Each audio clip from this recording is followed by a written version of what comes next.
Well, then, good evening and welcome back to Dragon of Icespire Peak.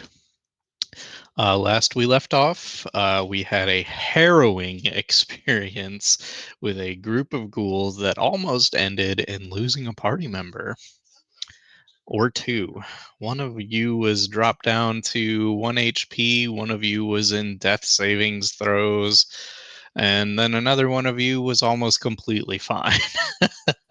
Everybody lost turns, everybody experienced paralysis, and your family members are like, We're really glad we came with you all."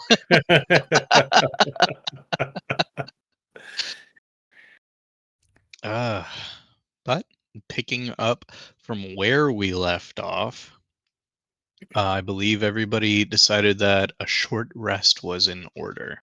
Yes. Very well.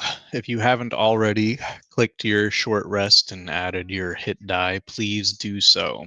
Uh, Still have at least a whole nother floor to go through on this dungeon. That being said, though, is there anything you all would like to do in the current room? As a reminder of where you are at, this room is the throne room. Um, a opulently dressed, evil-looking ghoul, dwarf ghoul, uh, was hiding behind the throne itself as it heard, I believe it was Lionel who woke it up. Hmm. Um, Unfortunately, its opulent clothes are, I mean, tattered beyond repair at this point, having been slashed to pieces by Urk and the rest of the ghouls. There's still one on the table for some reason. Are in pieces on the floor as well. Um, there is a door to your west.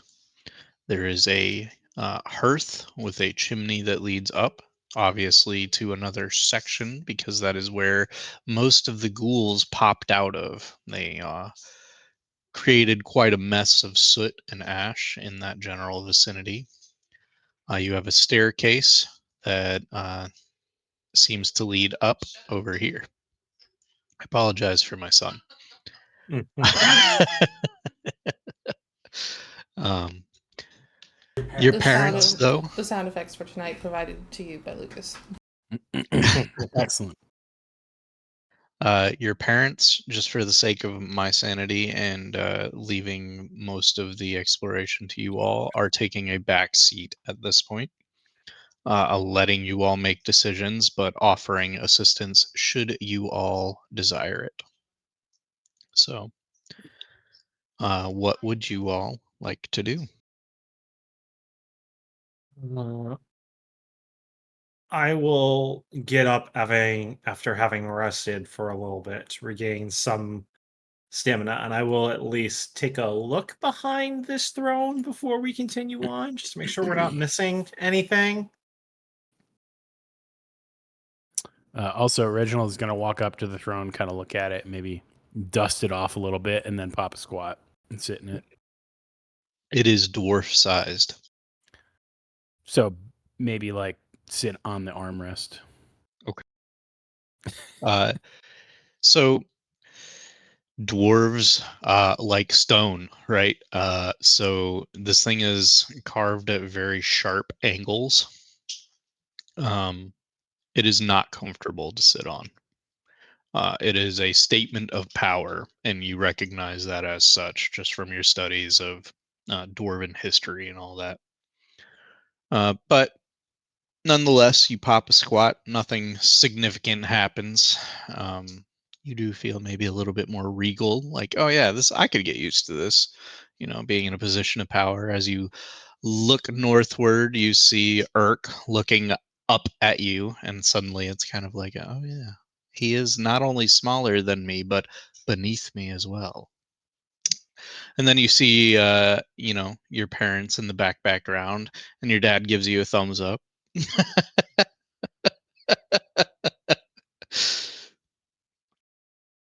But give me a second, real quick.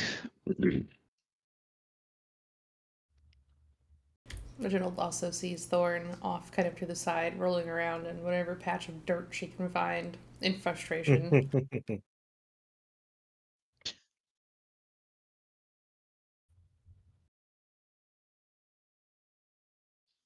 As you're sitting on this throne, would you please give me a perception check? Oh boy.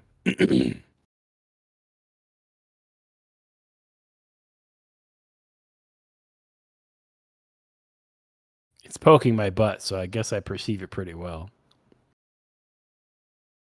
Perceive something as to You're where it kind should of not just be. you're kind of just taking in the room at this point. And as you're looking down, you finally scan a little bit to your left, and you notice the corpse of the dwarven ghoul. Its hand catches your eye. There seems to be a glint of gold on it if you wish to investigate further. Yes. Yes, I will inspect his ring. It is, in fact, a ring, a golden signet ring that bears the Axeholm crest, a hand axe clutched in a dwarven gauntlet. I will takes it. Excellent. Beyond that and the other doors and pathways that I have listed previously, seems to be nothing else of interest in this room asides you all. Ark is kind of cleaning his great sword of the ghoul blood and otherwise staying quiet, following your all's lead. Okay. Well, it doesn't look like there's anything of interest left in the room. I will go ahead and get us started by opening this door to our northwest.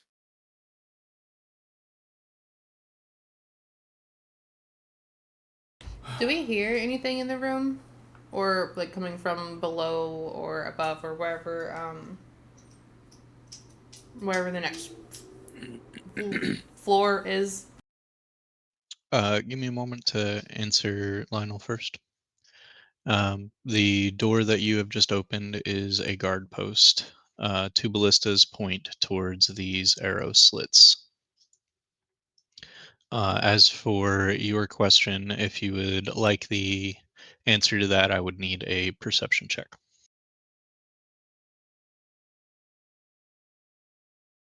Thorn No, is entirely too busy rolling around in the dirt to you hear anything. you have a 1 inch by 1 inch plug in both of your ears.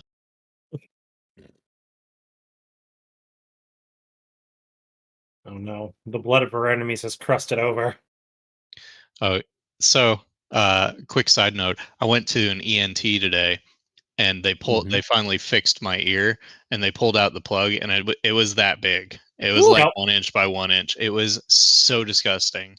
But I can hear sound, so Yay, sound. it fucked my equilibrium up too. Yeah, I it'll believe do that. I'm sure they asked you the question of, do you use Q-tips? And if you said yes, they told you to stop. uh, anyway, no, Thorn, you do not hear anything beyond the scritching, scratching of your scales against the floor as you roll around.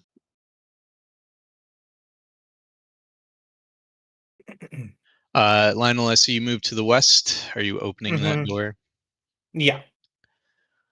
So you open that door. This is maybe at one point a dining room. It seems that there is a carved stone dining table flanked by equally long benches. Okay.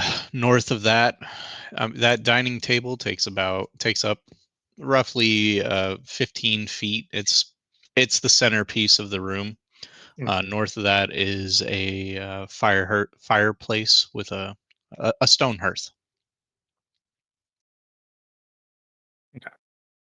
And then, since I can see this door here, I will pop this open as well. As if conveniently connected to the dining room is what appears to be a kitchen. Yep.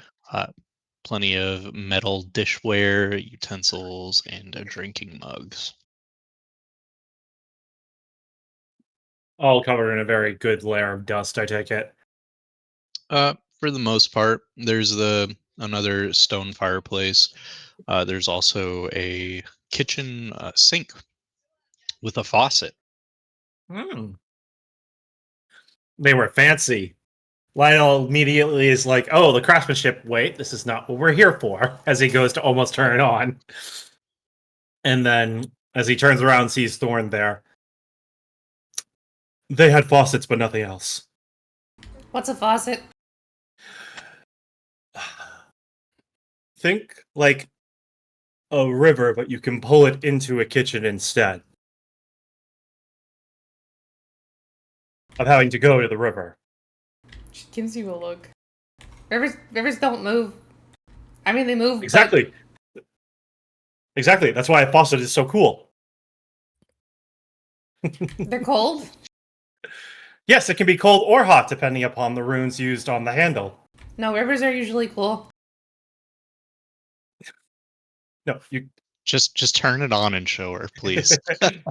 I go over to the faucet and see if it actually still works, or if years of rust have shunted it into place. A stone sink is equipped with a faucet which, when turned on, spouts hot water channeled from a naturally heated underground spring. Thorn runs away.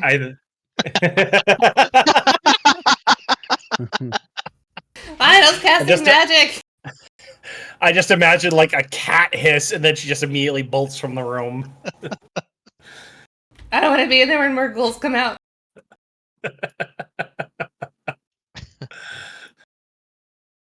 I just turned to Reginald.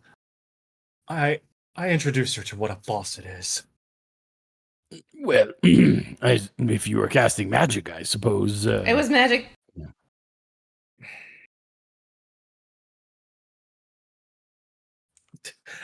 I just shake my head. Okay, I think we are fine with this floor. We can go upstairs now. Hopefully, we didn't miss anything.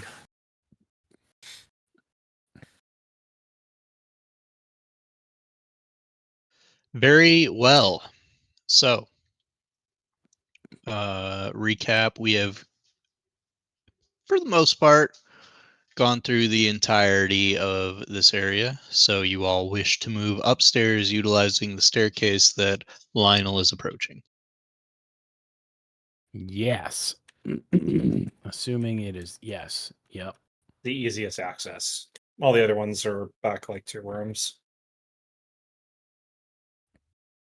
All right. So I apologize for what's about to happen.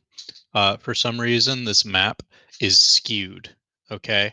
So now Okay. what on this side of the map is a perfect square lining up with the perfect squares. Now we're skewed, and it really made me mad, but I couldn't figure out how to fix it. So It's okay. It is a big deal to try to fix them when they're fucked up like that. So don't sweat Yep, don't worry. it. Me and John have all felt that pain.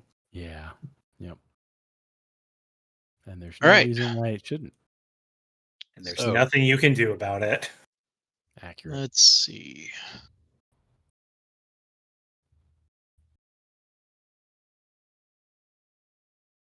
You have encountered a hallway. To your north, it's very clear there's a door, Lionel. 2 squares ahead of you is another staircase you can see, and a door to your left. I need each of you to roll me a perception check. What color eyes does this hallway have? It's this facial expression of like fucking set.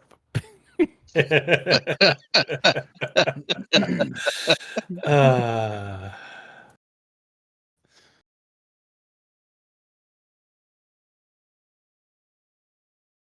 I don't care what color the eyes of the hallway are. I just don't want it to bite. You're a piece of shit. Thorn, something feels distinctly off to you. The temperature has cooled off up here, but you're still inside of a mountain. Theoretically, it should still be cold, but this is unnaturally cold. Oh, excellent. They have air conditioning. Perfect. I let them know.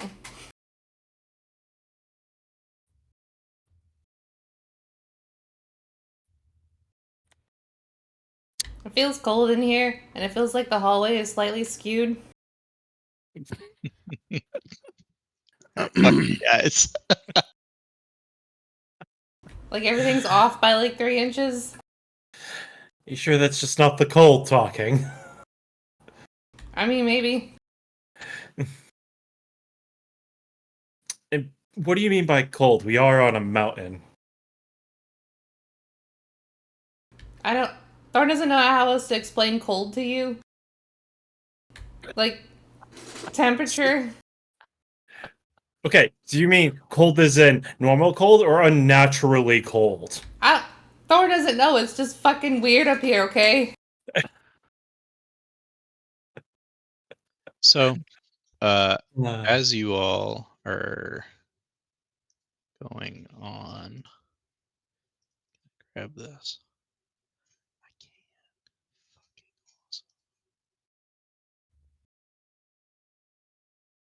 I can't. A wraith of some type drifts before you. Mm. It lays eyes on you. Its face contorts with rage and it screams, "Get out of my house!" Mm. before drifting back off. Thorn's gonna go supernatural.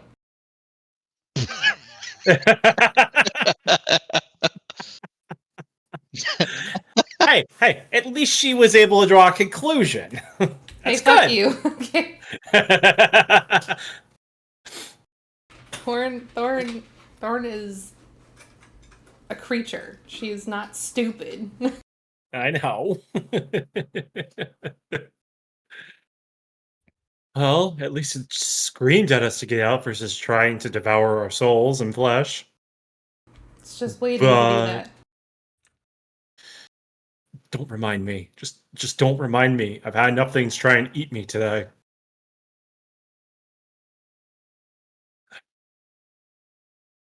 We're gonna have to get it to move the fuck out and move on. I'm not an exorcist. Yeah, none of us are. We're gonna fucking do it anyway. I imagine these stairs lead down, correct? Fact. Okay. In that case, then, I will open up the door that's closest to us.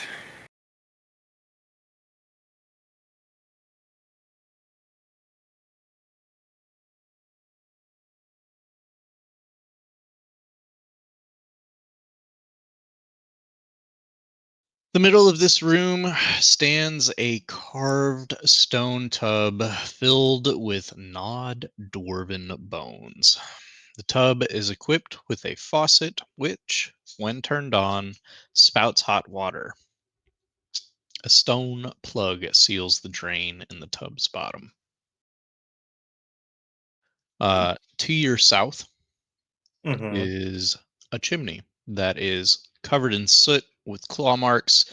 It's pretty easy to deduce that this is where all of those ghouls crawled down from. Okay. Good to know. I like to imagine that they didn't really crawl so much as they just fell into it Oh. and then got stuck like a big ball of bodies and then just kind of tumbled through. Oh, like near?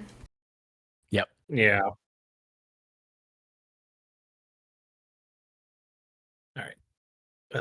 With that, I will then move and just tell them as I move into the center. We got another door in here to the north. I'm gonna open it. Just be ready. We might be saying hi to the Wraith ghost thing. Reginald is going to billow his cape. And he's going to hold that ring that he got downstairs in his hand and be ready to point it at this thing. I mean, it's a good call. Uh, I am now Lord of the Castle. Fuck you. you are back in that same hallway. It has just turned to the left. Okay, cool. And then, okay. Looks like these are arrow slits. Yep. Okay. Since we're back in this hallway for now, we know that the Wraith went this way. We're gonna have to deal with it anyway. Oh, there's a door. Perfect. Yes. Delay the inevitable. So there are a total of 1, 2, 3, 4, 5, 6 doors in this hallway. You have now opened two. There's one directly in front of you. There is another room further down the hallway. There is a room at the end of the hallway, and then there is a door up to the north from Yep. where you were looking originally. Okay. I will deal with this room first. Boop. Ah, there they are. Everybody stop move.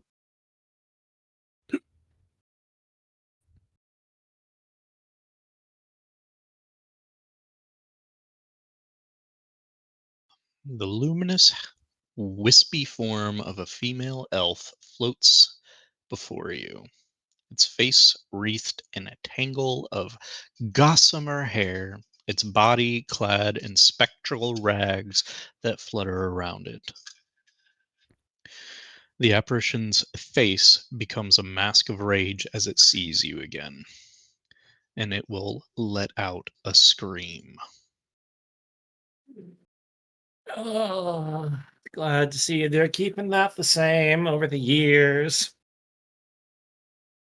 Everybody, roll me a Constitution saving throw. I'm not bad at. I just roll like crap. Lionel, Mm-hmm. you are reduced to 0 HP. Yep. You have pooped yourself. Yep. That I have. Reginald, you bear witness to it, the psychic wave smashing into you, as well as Lionel. Lionel taking the brunt of it, maybe, I don't know, shielding you from some of it. Either way, the effect, you definitely feel it, and you will suffer. Let's see.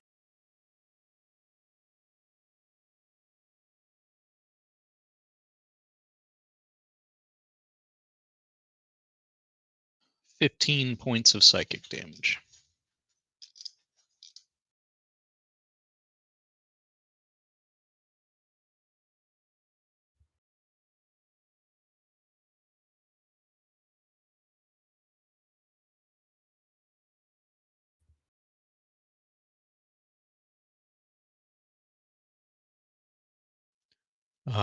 Thorn, you will suffer the same. Do 15. I have...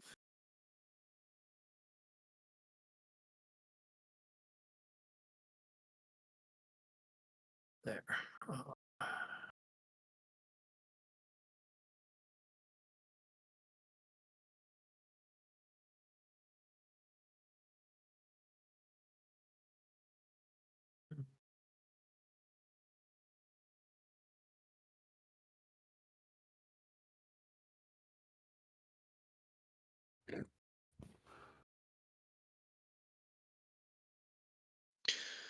I would like everybody to additionally roll me initiative.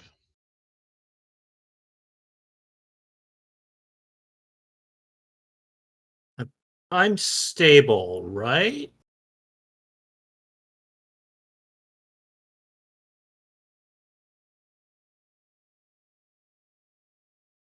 I'm going to go ahead and say yes because it doesn't say no. It just says that you dropped to 0 hit Is 0. points. Yep, I am unconscious, but Yeah. okay. Cool. I will just wait until something tries to smack me before death saving throws come into play.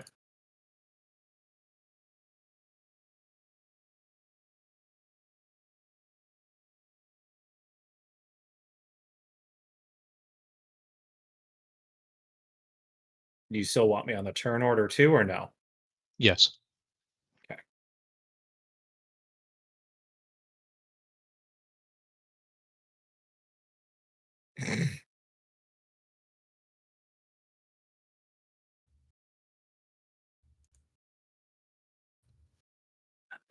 Man, so glad I rolled that 18.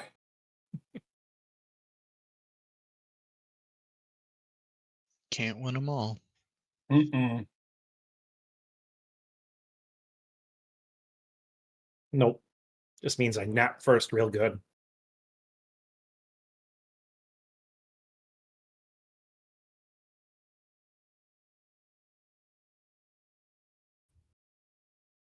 Well, none of you beat the Banshee. Who will?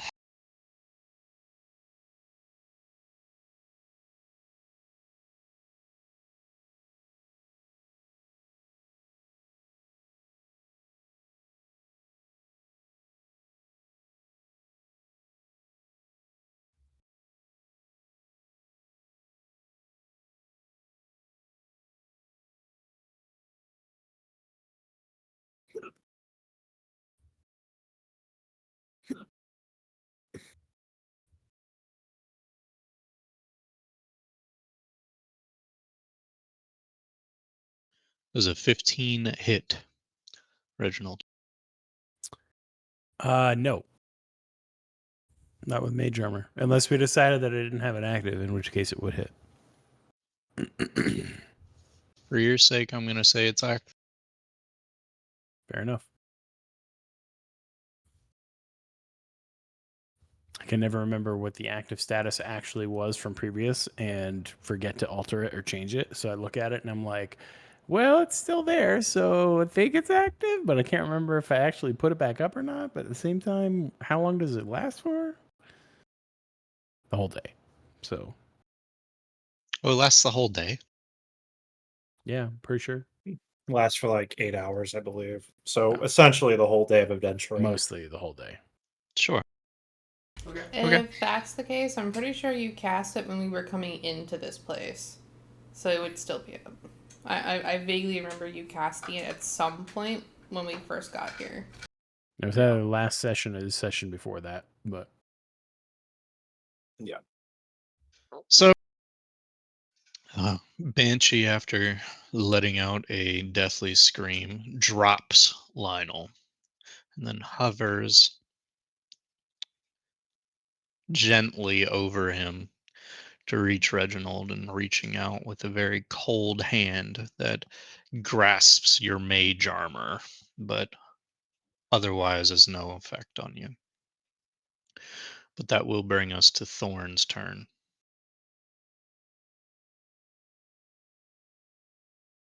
I think Thorn is just gonna rush up and try to attack it.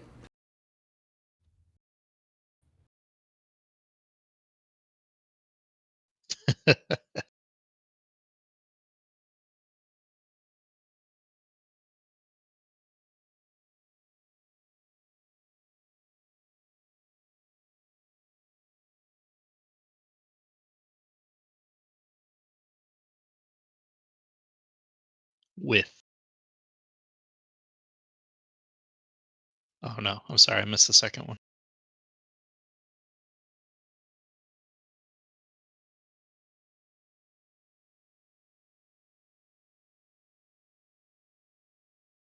So your rapier thrusts forward, missing its mark the first time, but striking true the second, due to its magical properties, afflicting her a decent amount of harm.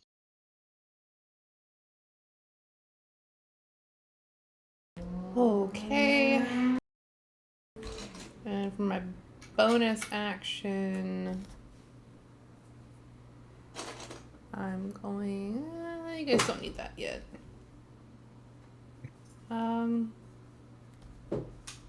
That's it. Cause I can't really get to Lionel from here. Yeah, that'll be it. Reginald. So Reginald, basically now seeing this thing effectively, having come at him, is going to grip the ring in his hand and kind of hold it up and point it at this thing and say to it, "Begone, spirit, this is my keep now."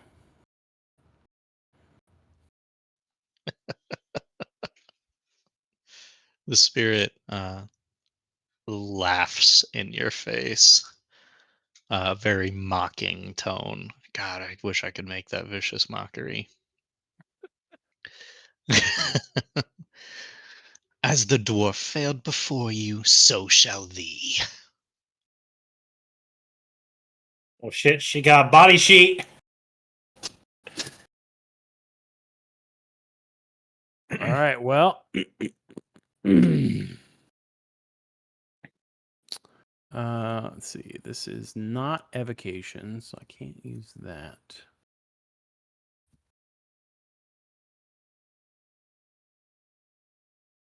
10 feet. Damn. Okay.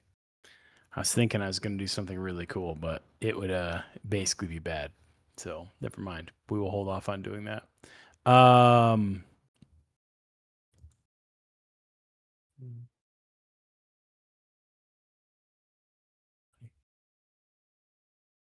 just have to make sure this will actually affect.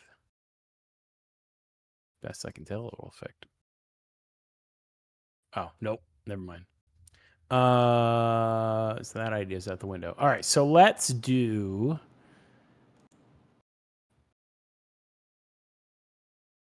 Yeah, I will cast Shatter, as I will be able to shape the spell to not hit friendly targets. So let's do this.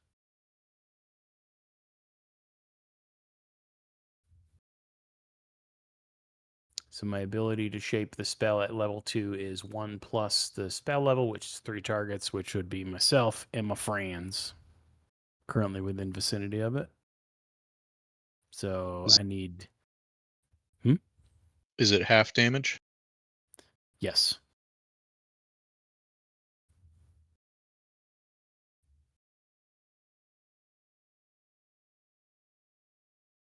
And this is thunder, correct? Correct. Yeah. This does not seem very effective at all.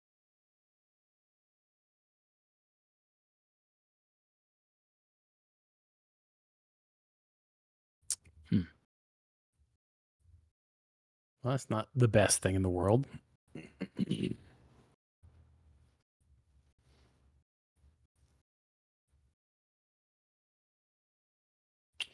I think I will. Can't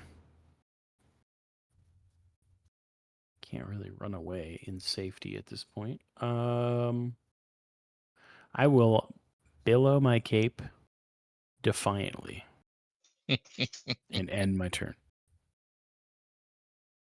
Very well.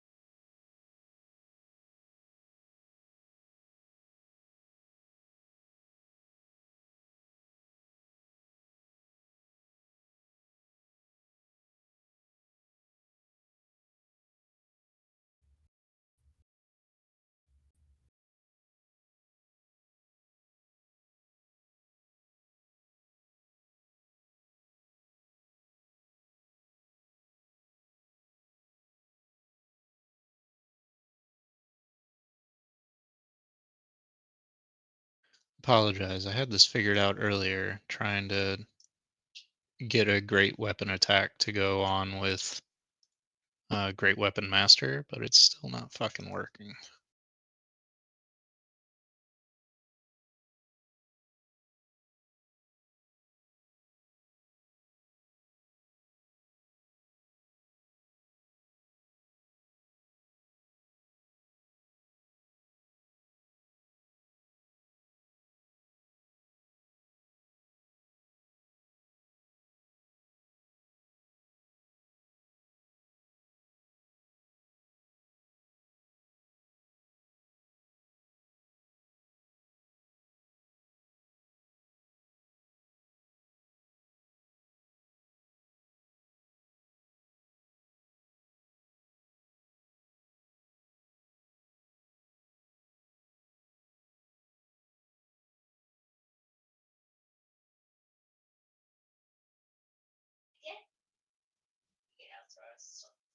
Irk.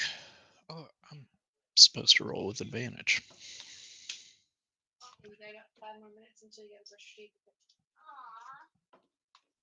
Jesus.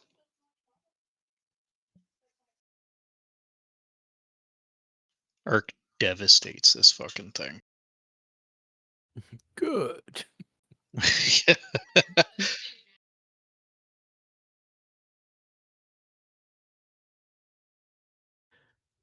Irk, seeing Lionel down and seeing Reginald nearly take a hit, uh, inserts himself into combat quite violently with his greatsword, which you can now determine is magical, as it shears the visage of this wraith nearly in two, not once but twice. And this wraith lets out another blood-curdling scream. Luckily for you all, it is not the actual whale attack. However, severe damage has been done, it appears.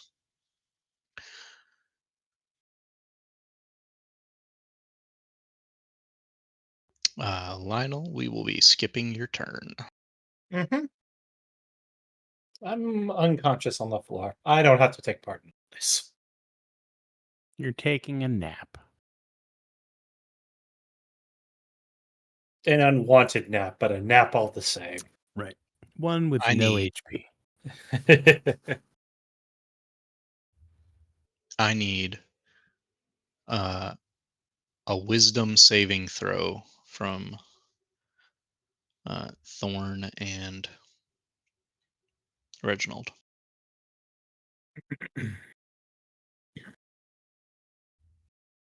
Nice. The visage of this wraith seems to be amplified somehow, and it takes on a very horrible visage. But you all experience a bout of fear at first, but remind yourselves that it's only magic at play, and this ghost is already reeling. It's time to send her to the grave. Again. Thorn. Thorn will stab.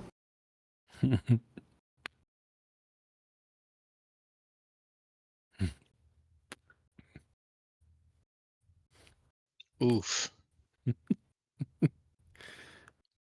So what happens?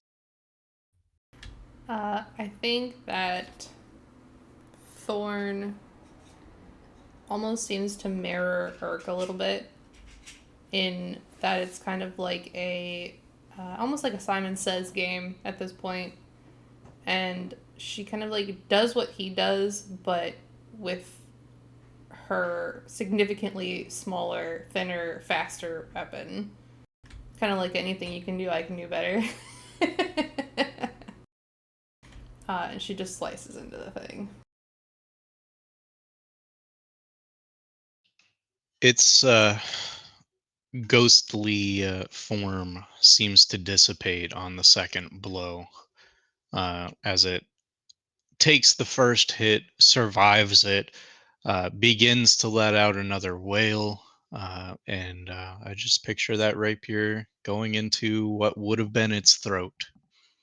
and it just kind of like glass into the ether.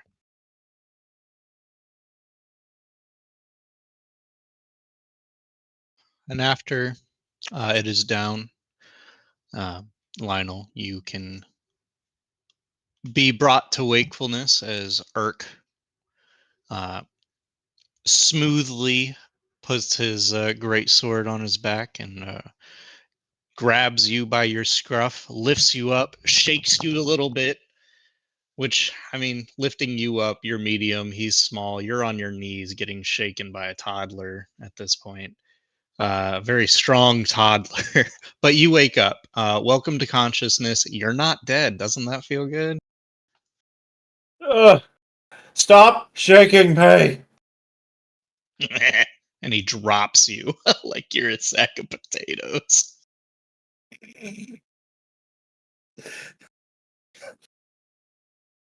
I know Thorn doesn't know why, but this is you keep going down for naps. This is not the time for a nap. I hurt all over. She holds out a potion of healing if he needs one. I will take it. It's just a regular potion of healing. That's fine. So it's 1d4. 2d4? 2d4.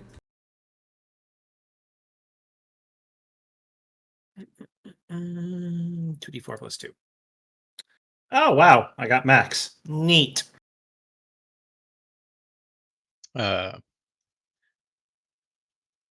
Urk will simultaneously cast Cure Wounds on you for 10 HP.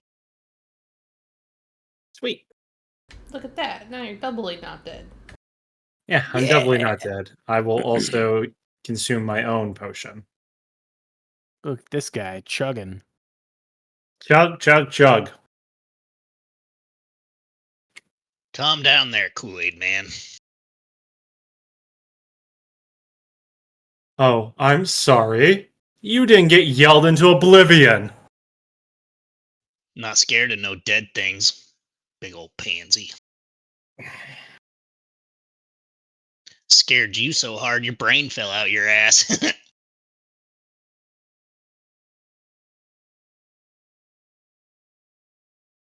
Yeah, brain fell on my ass, uh-huh. Why don't you go first this time, asshole? Okay. And he does too. He just walks off. I wonder what's in this room. Look at me. My name's Lionel. What's his name? Lionel. He whines a lot. Lionel.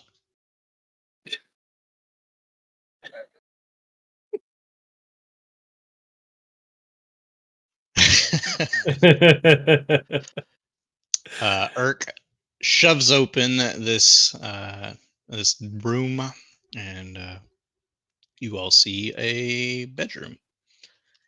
He waltzes in as if he owns the place, kind of stomps around, mimicking your posture. Look at me, I'm Lionel. Look at me, I'm Lionel.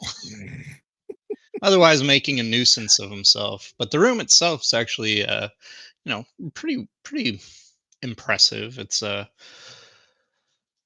stone framed bed with a moldy mattress stands in the middle of this room, covered in dust and cobwebs. Set into the south wall is a soot stained fireplace. Soot stained fireplace.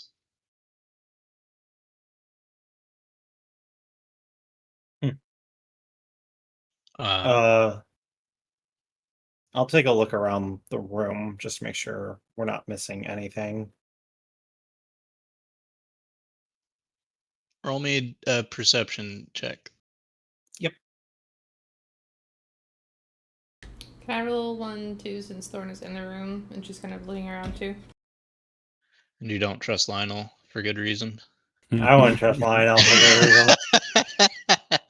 Ark's over I've there. gone down to "Hey, 1 look." and 0 HP, and my perception is a -1. Don't trust me with this shit. Give me a mechanical object, then you can trust me. Lionel's kind of blinding around through the room, and you wonder to yourself why you ever let a man that's, at this point has to be canonically nearsighted, to investigate rooms like this because he walks past the fireplace and it's because you're of shorter stature, it's clear as day to you. There's one, something inside the fireplace, and two, there is something at the back of the fireplace.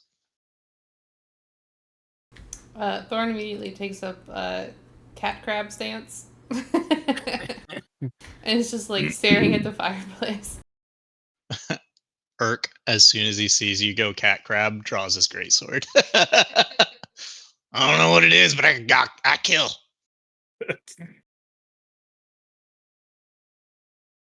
There's things in the fireplace. Oh, Lionel, stick your hand in it again. No. You want me to do it? Don't worry, I'll do it. Yes. Irk shoves his greatsword into the chimney and out pop 4 sturges. And they swarm his ass. So give me a second. Give him Yeah. the suck.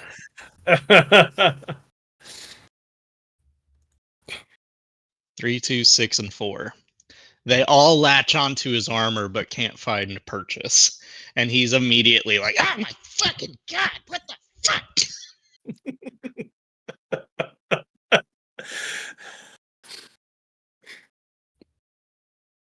I'm going to keep your previous initiatives. Okay. But there are 4 sturges.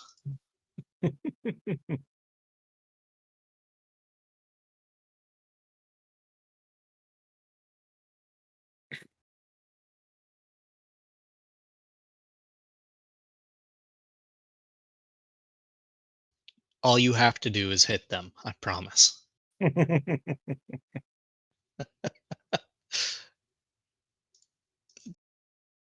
But they all got their first attacks. Top of the turn order, Lionel. Do you do anything? Yeah, I will. Lionel feels vindicated enough that he's going to help. I will move here and I will attack the first one that is on the far east of Urk.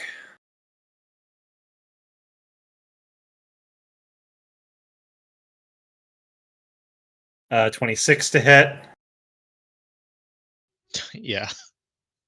for 9 points of thunder damage. You said the far east?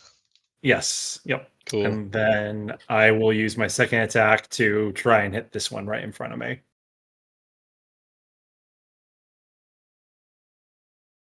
For a 22. Nice. If only you could roll those numbers more often. I know! Not all things that I have know! 1 Anything else you'd like to do? No, that's my turn. Thor? Thorn's gonna pull out her whip, and she's gonna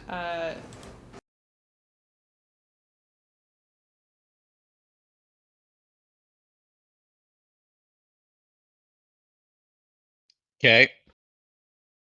You splat it all over the wall.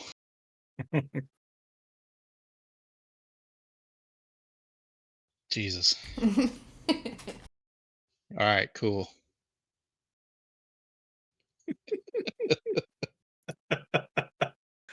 That was gross. Well, at least I don't have to clean it up.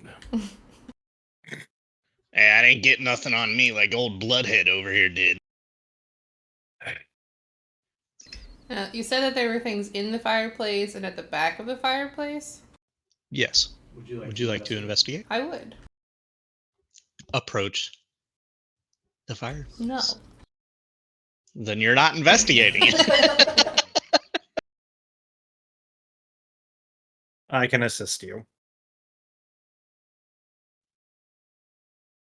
There is a door. No, I hate doors. Yeah, I know. Thorn hates doors. There's a door here. She reaches forward and open the door.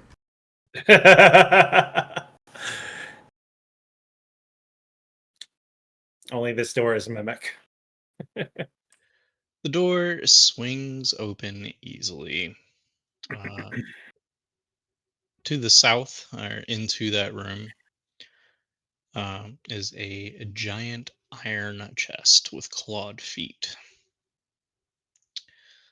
Its built-in lock bears a tiny circular indentation instead of a traditional keyhole. Reginald, Yes. come forward with that ring and insert it into that depression in the chest. Who I died and will. made you king?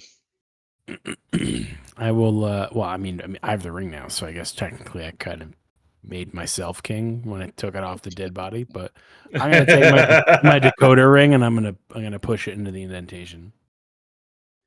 Fits like a glove. In brightest day and Chest- darkest night. The Sorry. chest unlocks. Well, that seemed easy enough. Reginald will open it and could peer inside the lid. The chest contains a helmet and gauntlets.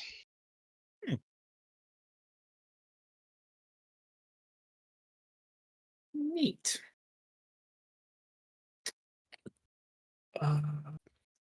Yeah.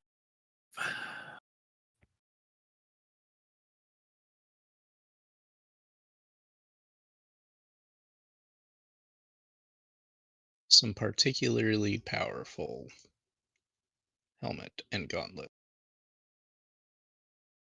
Okay, bye. Bye. Got a little too click happy. If you check important notes, you should be able to see the items that are in there. Mm-hmm. I see. One of them is kind of useless. Hey, yo, Thorn wants those gloves though. Of course, I'm still. Make sure hides.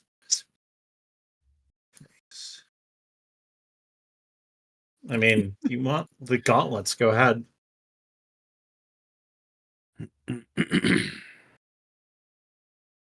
come on, Reginald. You got to take the helmet.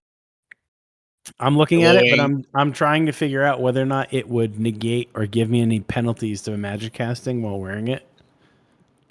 Because it's As technically God, a steel I helm. as I don't- God, I'm telling you oh. no. Okay.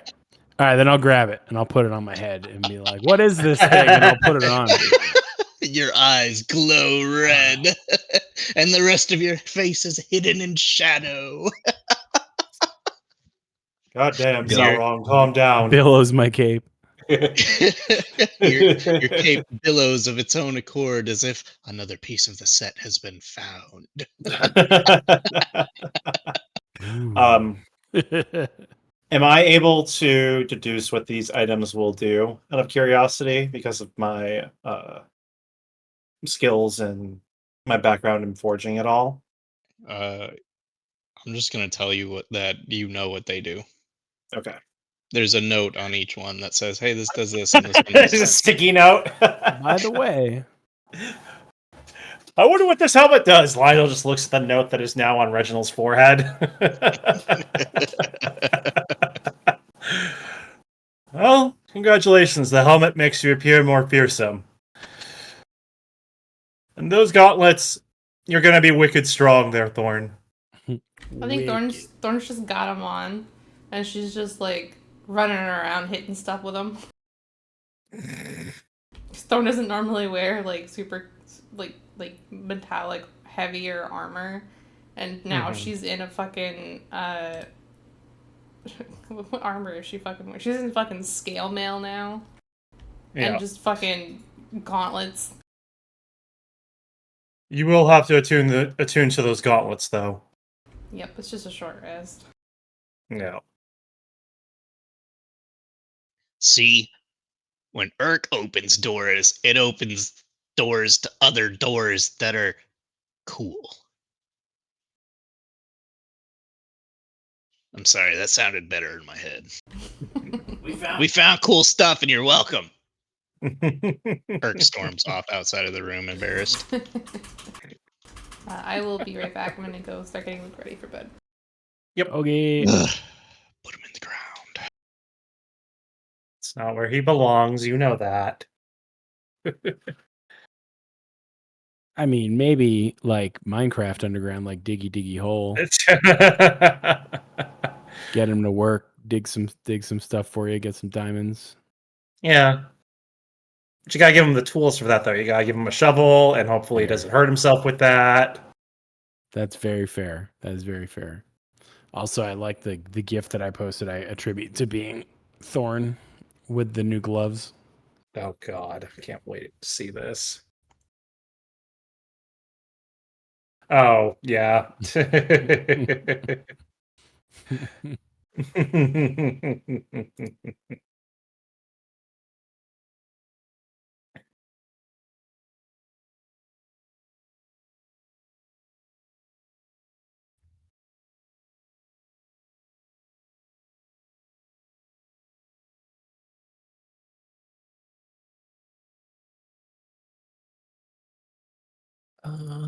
Did I actually? I have my. Oh, right. I have 3. What do I have for those?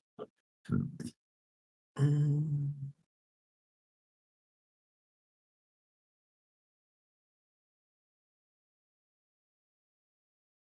All right, that's what I have.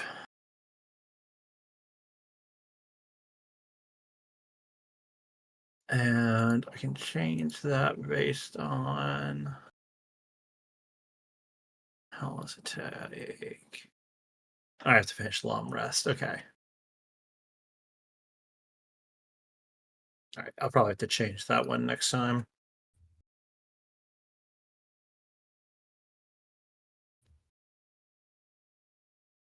Oh no, I can't because I don't technically actually have an item for that. Shit.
We're back. Well, man. Welcome back.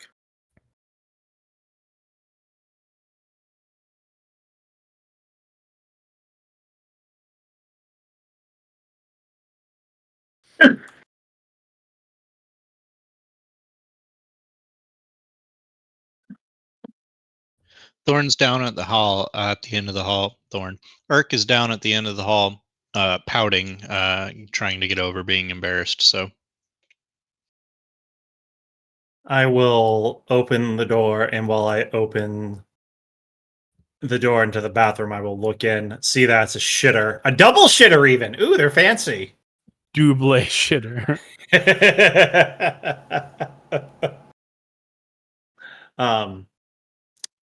I hopefully don't find 2 people dead on the shitter this time around. just bones and blood. Oh, that's unfortunate. That's unfortunate. And then I will step out.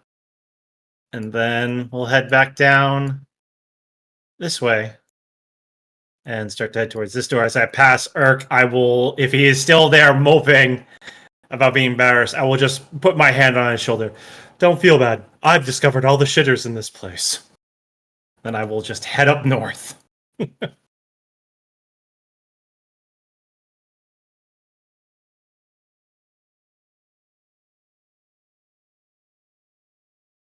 What a thing to discover, you know? Yeah, all the shitters in this place. That's been me. So this is just another hallway. It actually has a balcony attached to it that you can see if you open the door to the west there. Mm-hmm.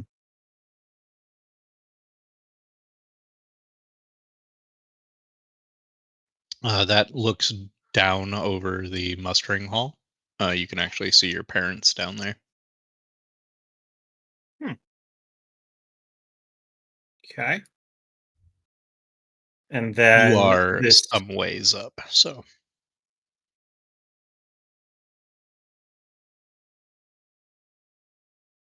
And then this is just a dead end, I take it? that part of the pathway is collapsed either by an earthquake or what have you. It's clear that you could probably make it through the rubble, though it would take some time to clear out. How much time are we talking? Like a couple of hours?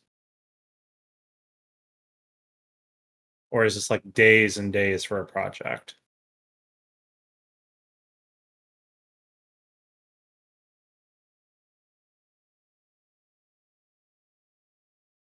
Uh, if all 4 of you were to work for 8 hours, you could clear the rubble and get to the other side.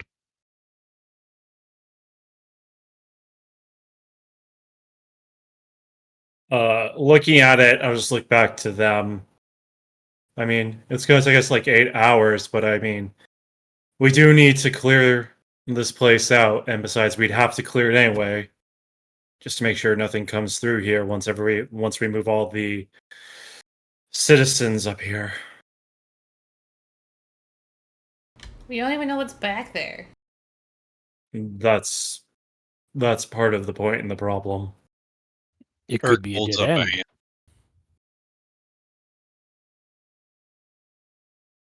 hand. Thorn looks at him. My turn to speak now.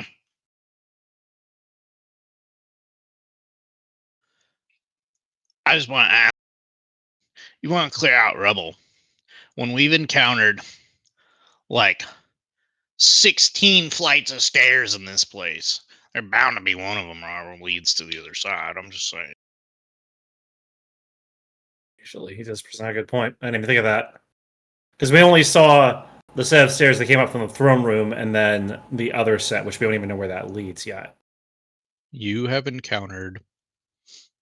in particular have encountered A bunch. a total of 5 ways. Wait, 1, 2, 3. Yeah, 5 ways that lead up to the second story. Yeah. The set in the throne room, the set in the ghoul den, And then the minor tunnel that you think was dug out by ghouls that kind of led Yeah. upwards. And then near the portcullis where you entered, on either side, there were stairs that led up. Yeah. Okay. Thinking about it and just looking back at Eric, and Lionel's agrees with him. You're right, Eric. We actually have only seen where technically 2 of these go once we walk down this one, so good insight. Let's go and check the others.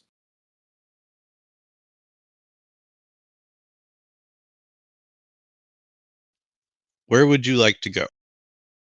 I say let's go down these stairs that we haven't been down yet, just to see where they pop us out, and then go from there.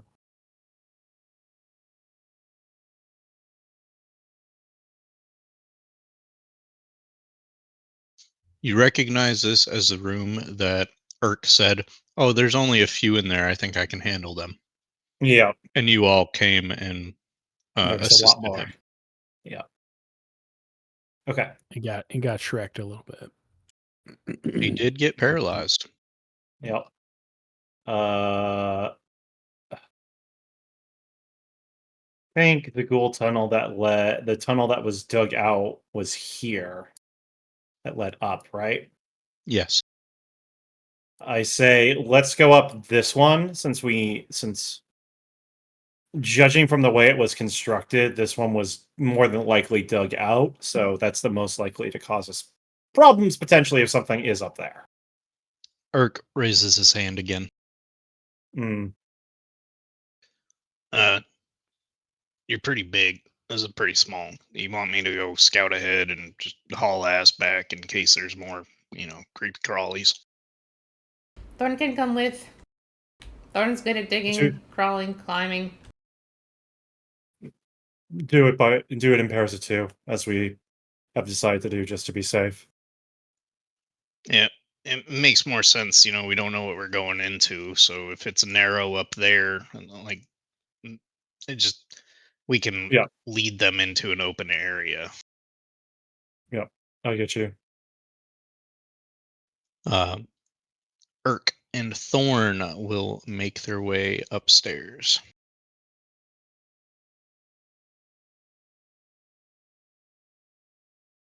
Ultimately, Thorn, you and Irk literally come out on the other side of the rubble that you were just at.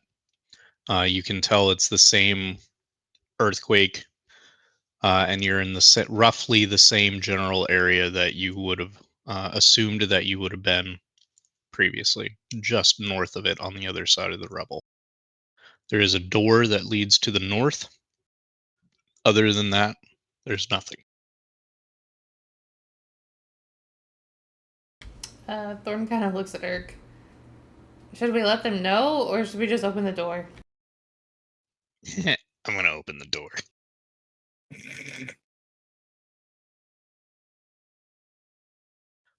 And he does. And inside the room is another barracks.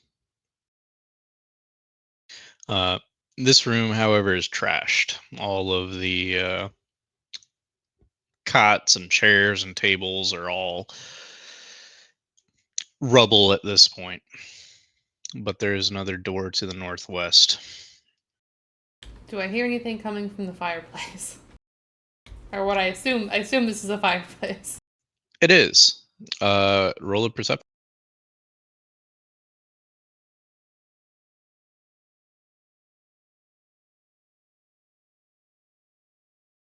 No. Would you like Irk to roll? I think she looks back at him and she just says, Thorn doesn't hear anything from the fireplace, but there might be more of those little things in there. I mean, we don't really need to mess with the fireplace, do we? I mean, we found some cool stuff in the last fireplace, but, more things here, right, I guess. She's gonna... Irk shrugs. What doors are to Thorn, fireplaces now are to Irk. Well, with a 23, Irk can confirm that there is just a normal fireplace with nothing in it.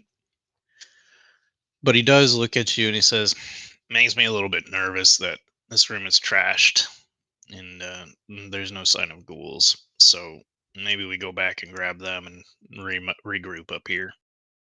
How are we gonna get them up here? They can't fit in the hole. I think they can fit. We just might have to push them, especially Lionel. Lionel.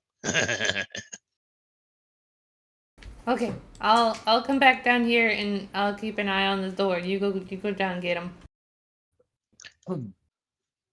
He stamps and gives you a salute, and off he goes.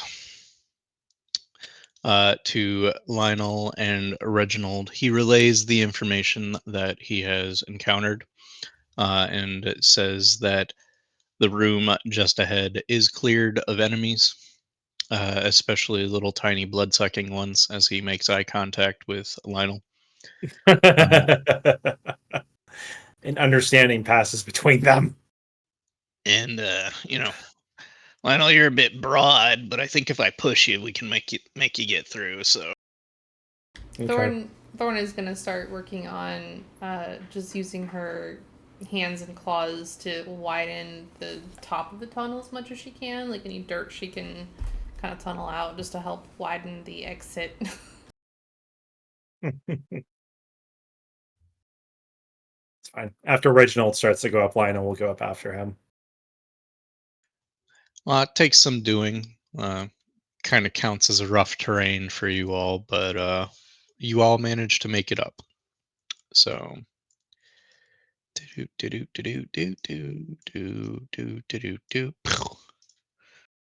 welcome to the other side. You're all covered in muck and dirt at this point, but you have made it up. Oh yeah, I opened this door. See, I do see that. I'm gonna open this door too.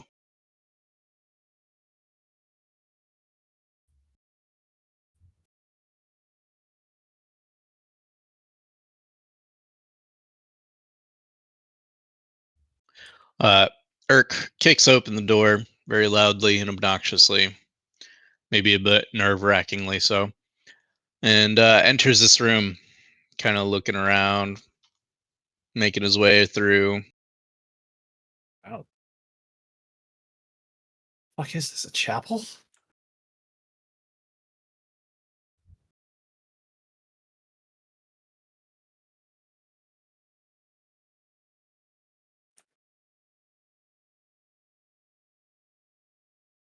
What is this in front of us?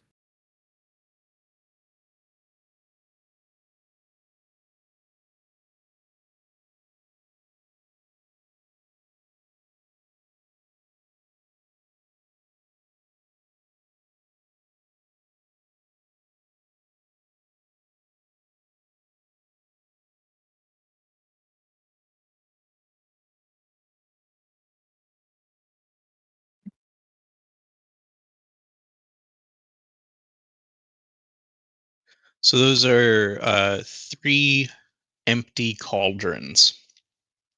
Mm.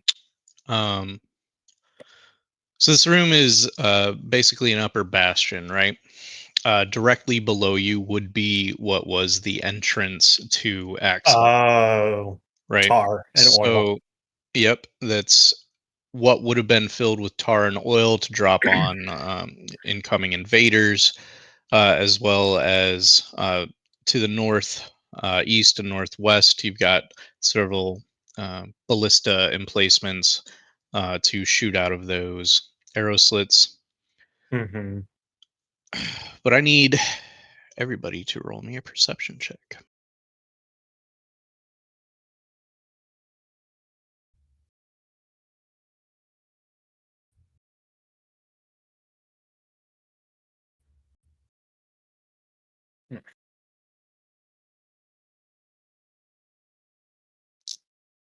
Lionel, please.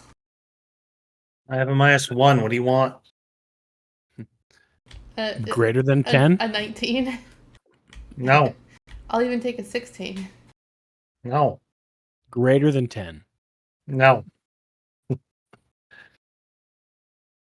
This is a night. I'm not rolling well for most things. We'll just have to deal with it. If I end up on the floor again, well, Urk has another thing to make fun of me for.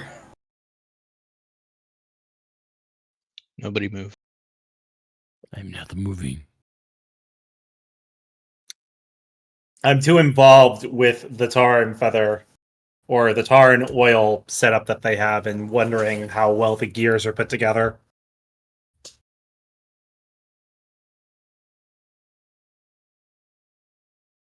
Oh, look at that. They're using 29 teeth on each gear. Weird, but why? Thorn does that thing lizards do where she just like blinks at him with like one eye at a time. It's just a slightly delayed blink. Well, you see, the more teeth you have on a gear, the greater control you can have with it and precision. Her Which eyes makes start me going in wonder. different directions. He continues on, which makes me wonder why they would need so much precision, however. It's literally just dumping hot tar and oil onto your enemy. Oh, you lost her like 3 minutes ago. She's thinking about steak. I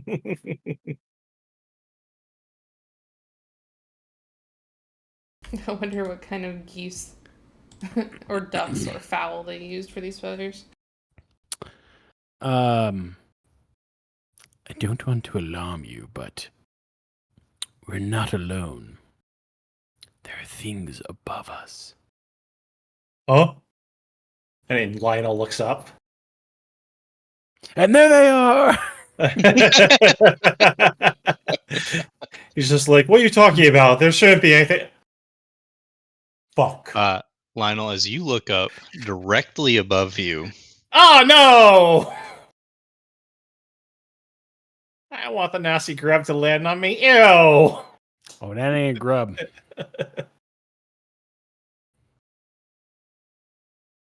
I don't want the face hugger on me. so Ark, Lionel, and Thorn all have spiders directly above them by about 10 feet. Uh, I'm going to go ahead and clear the order, and I would like all of you to roll me initiative.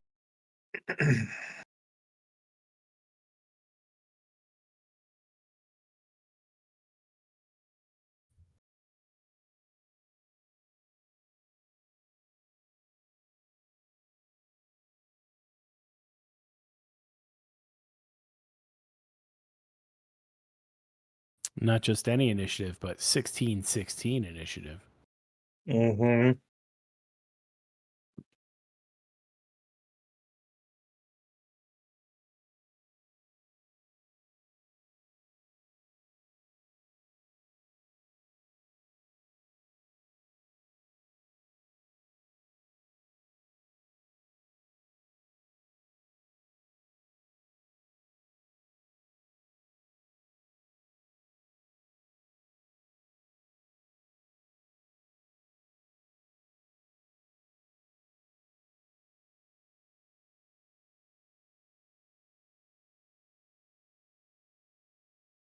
God damn it.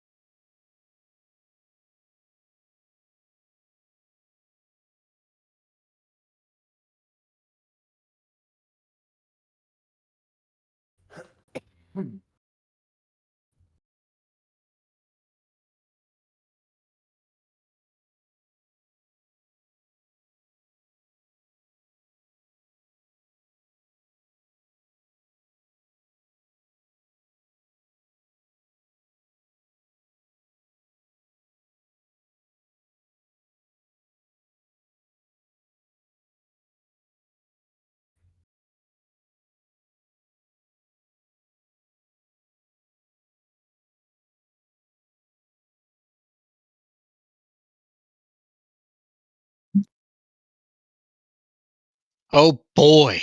Thorn, what would you like to do?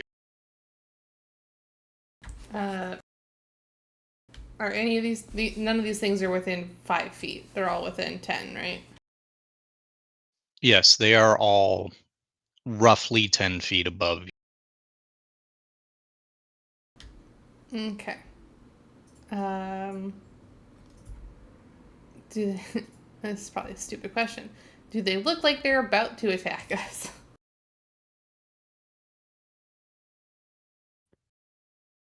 Yes. The ones directly above you were making their way to you. Okay.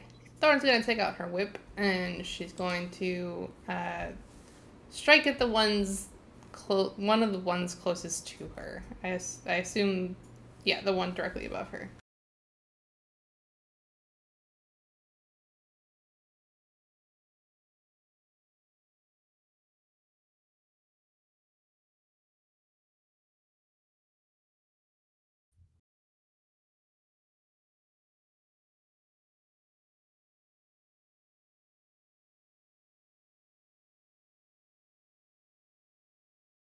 So your first attack connects, kind of shaking a little bit as it's hanging from its web, but due to the shaking, your second attack misses.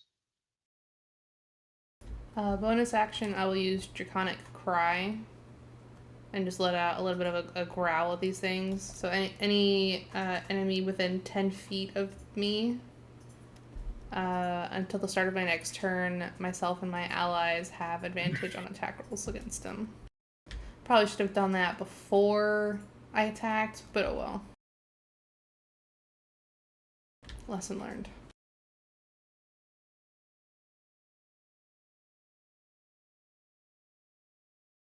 So the one above me and the one above Urk would have advantage against we have advantage against them, myself and allies.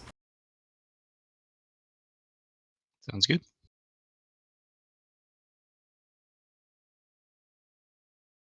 Is that your turn?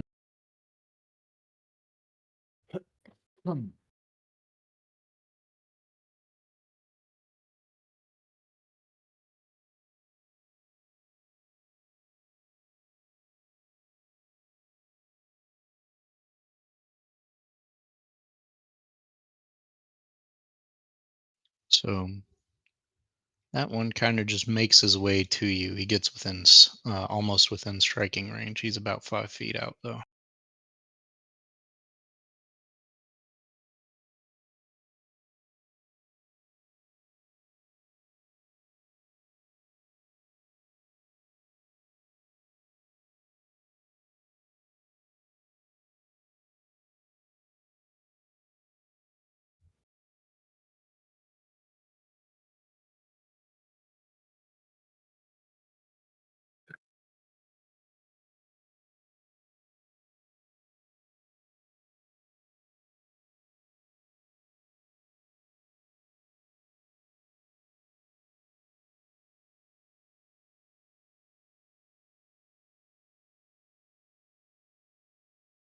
Lionel, the one directly above you shoots a line of web at you. However, you are able to evade it. Hooray!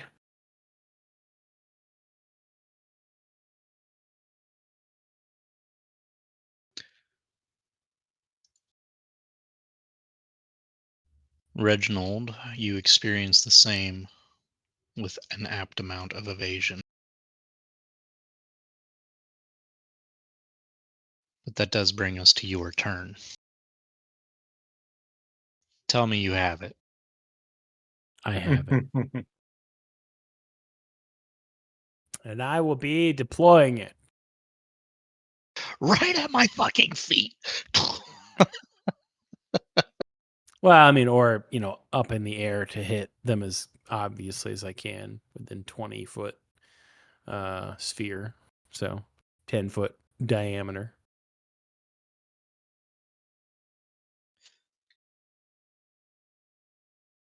Ooh, good damage. Oh, that's a spicy meatball. You love to see it. Okay. So that's basically 1, 2, 3, 4, 5, 6 of them. God damn it. Yeah, I can get 6 in one shot with the radius of the focal point. This is a dexterity saving throw for half damage, correct? Correct.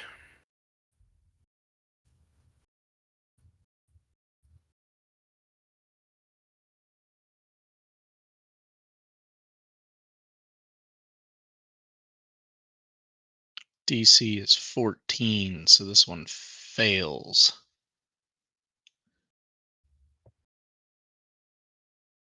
Let the bodies hit the floor. Let the bodies. Are you sure it's bodies? I'm pretty sure it's going to be ashes. Oh, whatever's falling. It's still technically 20 fucking points of damage. I know. Even at half, it's like, ooh, that's still a good chunk. This one makes his save.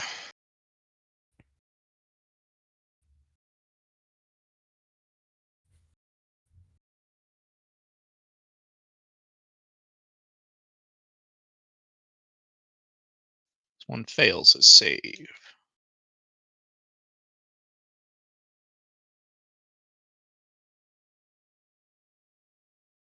This one fails his save.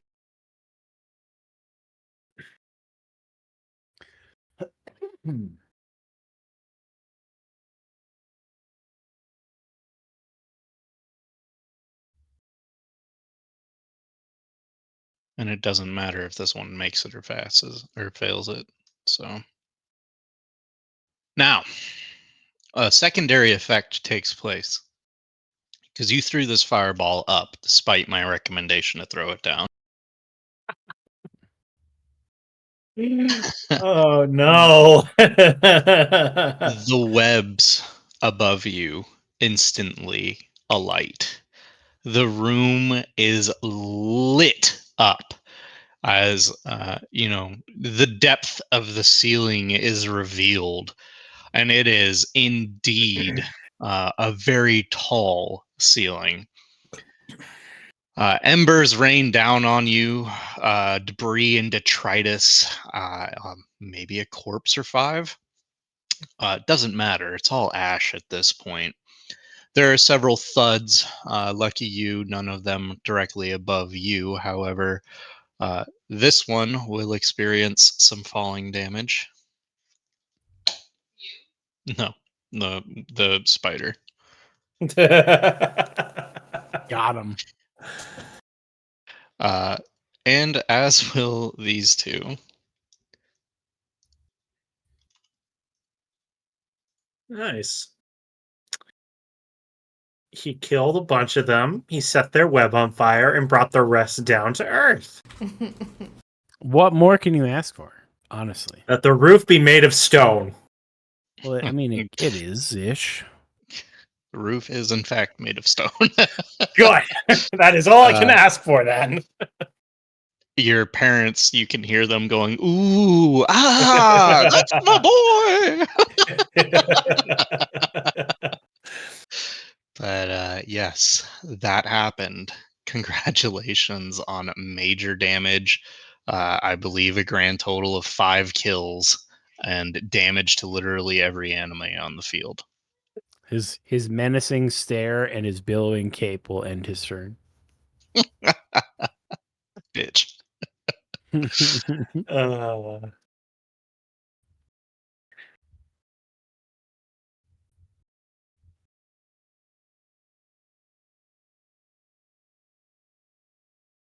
Oof, nat one. Another web attack your way, Reginald. Unfortunately, misses. I'm sorry, not Reginald. But that does bring us to Lionel. All right. Well, since this one walked up so nicely to me,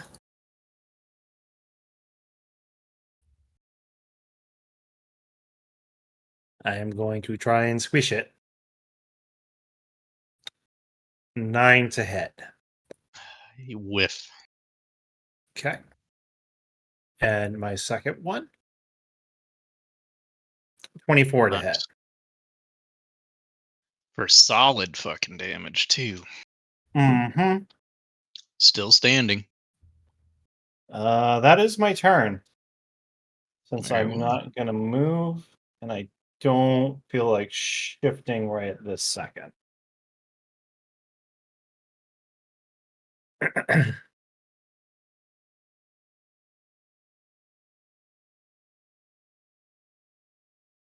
Damn it.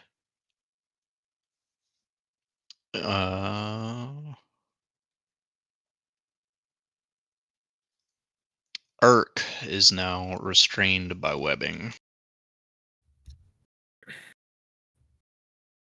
As the spider shoots and then moves to engage. But now that it is Urk's turn, he will break free of said webbing, muttering something about hating spiders and otherwise attempting to get his vengeance. Let's see here. And then he's going to action surge because he gets to do that, I believe. Yes, because we have had yeah. a short rest. Yeah, because action surge comes back on that, so he's good. And he is going to lay into this fucking spider on a nat 1 and a 19.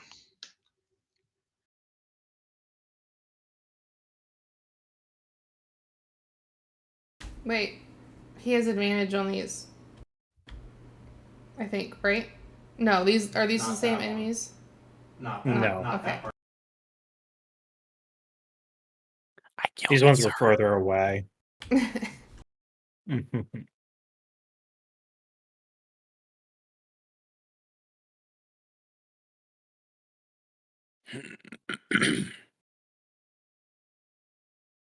He does not manage to kill this one, surprisingly. So Urk breaks free of his webbing and then fucking stamps his foot, taking an action surge.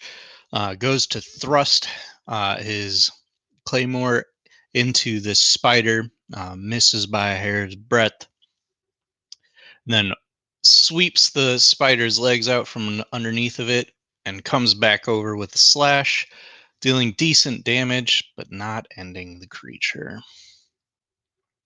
Thorn, you're up. Are both of these things on the ground? All of them are on the ground. Okay. Yes. Thorn's going to shimmy this way a little bit, so she has advantage on this thing, and she's going to use her rapier on it. I don't know why that did not roll with advantage. Jesus. That's the first attack on it. Is it still up? It is not. Yep. Oh, still up as in alive. Sorry. I thought you meant it for like it came through still up on the screen. I was like, yeah, it's still there. And I think after she like stabs that one just like through the abdomen, she'll take her movement and go to flank this one as well. And I'll lay into that one as well.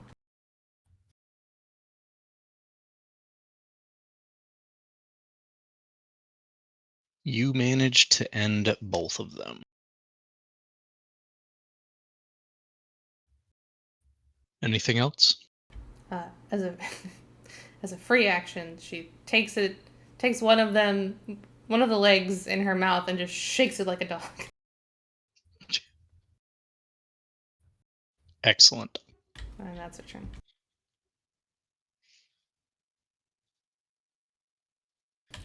Actually, no.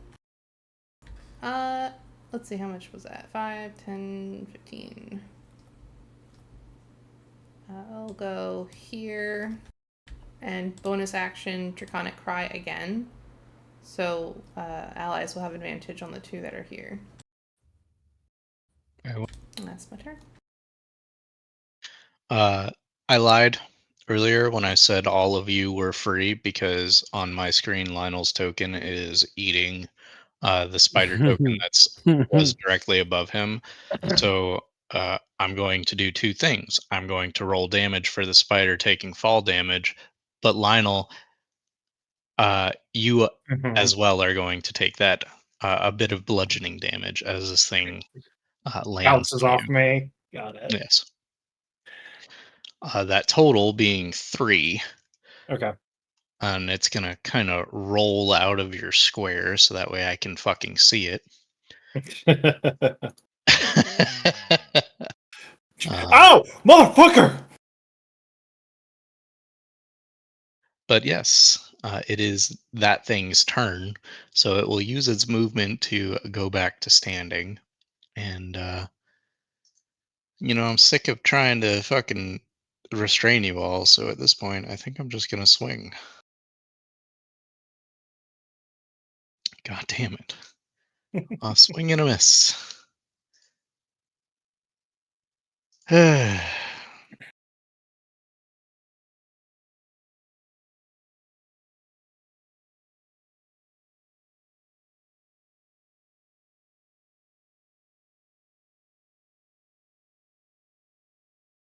Reginald. All right. I'm going to move around behind this one here, and I'm going to take my quarterstaff, and I'm going to go. Whap, whap. Send.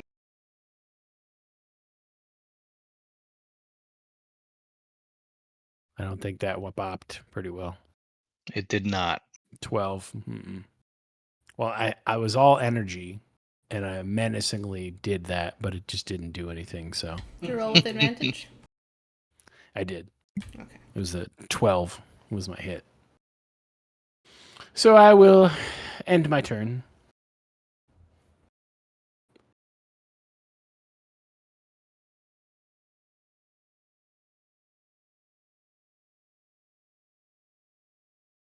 Finally.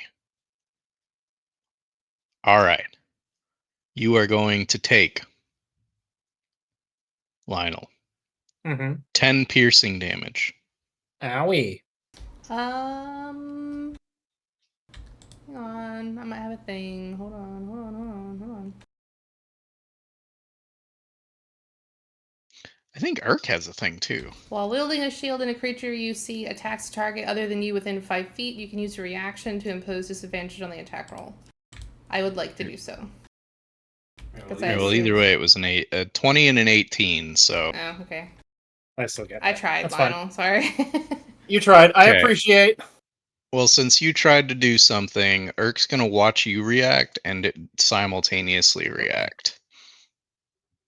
And he's going to use something called Gift of the Metallic Dragon, Protective Wings. Oh. Fancy little kobold. I'm lying. He's not going to use it.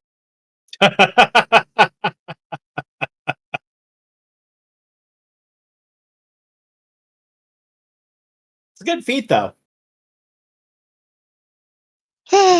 Yep, you're not within 5 feet, though. No. So, you are going to take 10 piercing damage. Mm-hmm. I need a Constitution saving throw. I figured. Okay. Let me just double check. I don't have any. Nope, I don't. Constitution. 21. Lucky bastard. I take half. Let's see here. You are going to take 7 points of poison damage. Ow. Yeah. For a grand total of 17 points of damage. Mm-hmm. And it's technically a 22 because you get a +1 to saving throws. Thank you. I helped. As a DM, I finally did damage on an attack roll against one of y'all in this round of combat. I'll call this a win. Lionel, you're up. All right. I will continue to attack the one that is in front of me since I did hit it last time, and I need one of these bugs to just go away.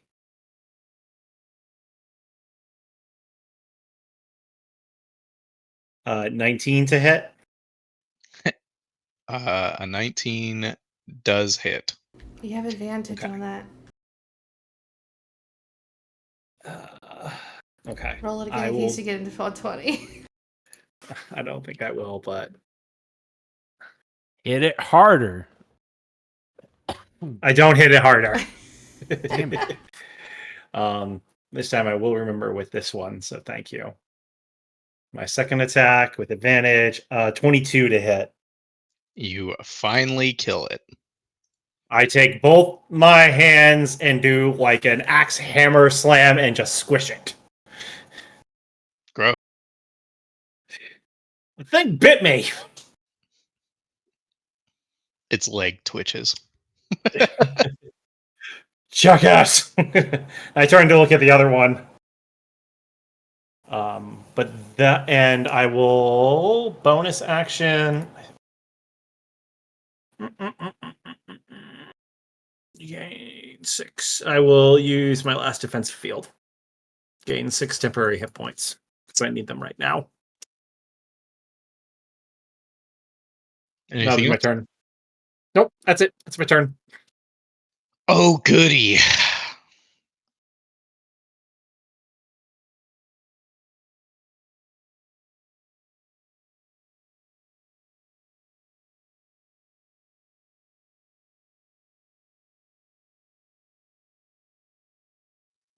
Urk rushes this one with his 5 feet of movement step and deletes it. Basically skewering it through the side of the abdomen and running it into the ground. It kind of twitches for a moment. There's a little bit of a power struggle before he finally grabs his great sword by the hilt and just twists, causing the carapace to kind of crack and splinter open, and spider guts go leaking all over the floor. Congratulations on a fight well fought. I burned things. You certainly did. The ceiling is still sort of on fire. Stones are blackened with soot.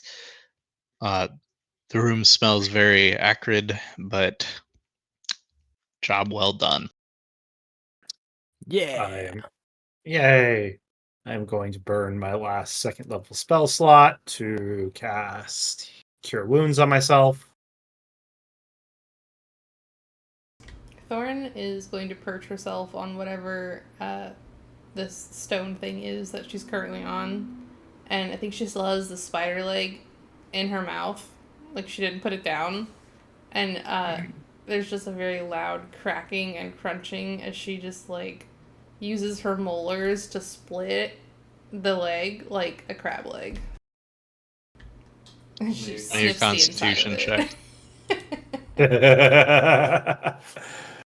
of it.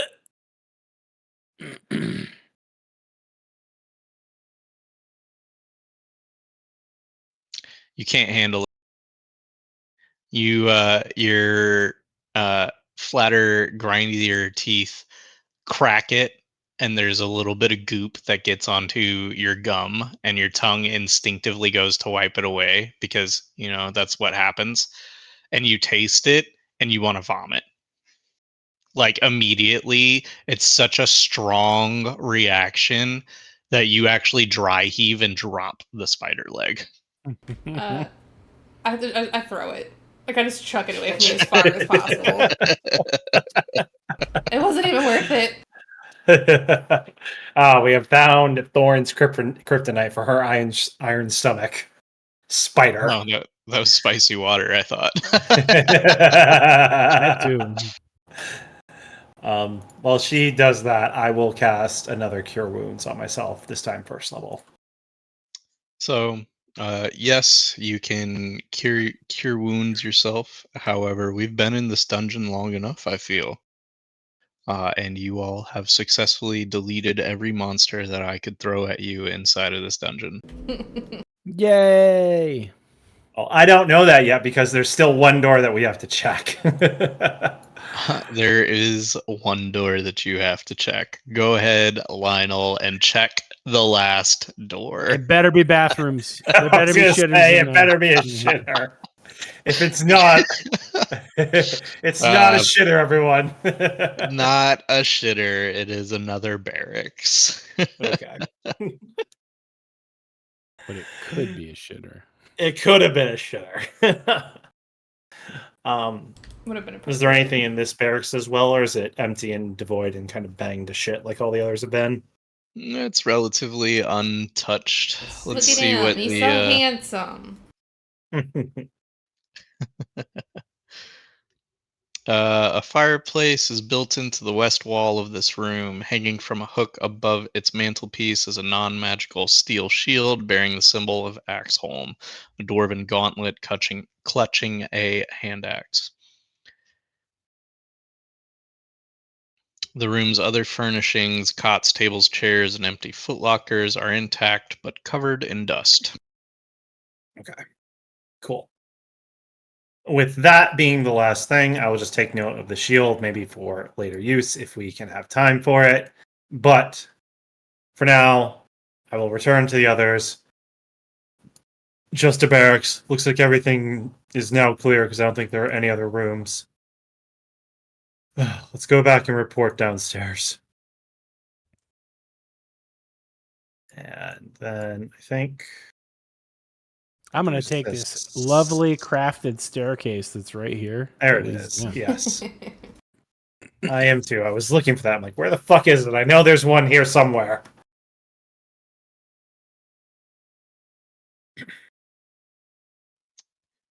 Uh, just for time saving, we'll just get you all there. You all make your way back to family. They're eagerly awaiting to hear of news from you all, questioning the flashbang and the the smell of burning. But as you all report your success, there's many kudos coming from them. Many pets for the bear, and uh, otherwise they say that it's about time that they go get the citizens of Fandalin. Vorl opts to stay behind to do another once around of the facility. Um, but otherwise, you all are free to engage with them or make your way back to Fandalin.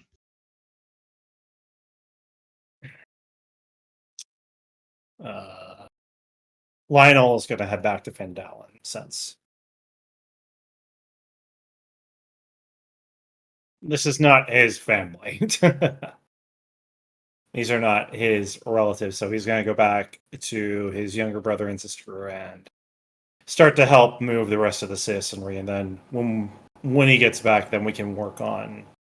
Then Reginald and I can work on the stuff, and maybe also talk with Reginald's father about some other pieces that we need, along with his mother, maybe. Are they going to be staying here to help protect while we venture out for finding the dragon? Is that what was going on? I believe that was the plan, if I remember correctly. Yes, they your parents are kind of your pseudo backup. Um, they're gonna give you a time limit after you depart Fandalin and you all say your actual farewells to go fight the dragon. And if you don't report back within that time limit, they're gonna come looking for you or your corpses. Noted. All right. In which case, then I will graciously hand over the signet ring that I had for Axeholm to one of them to let them know that in the event you find any awkwardly shaped recesses that may have this to fit and open, this may be helpful.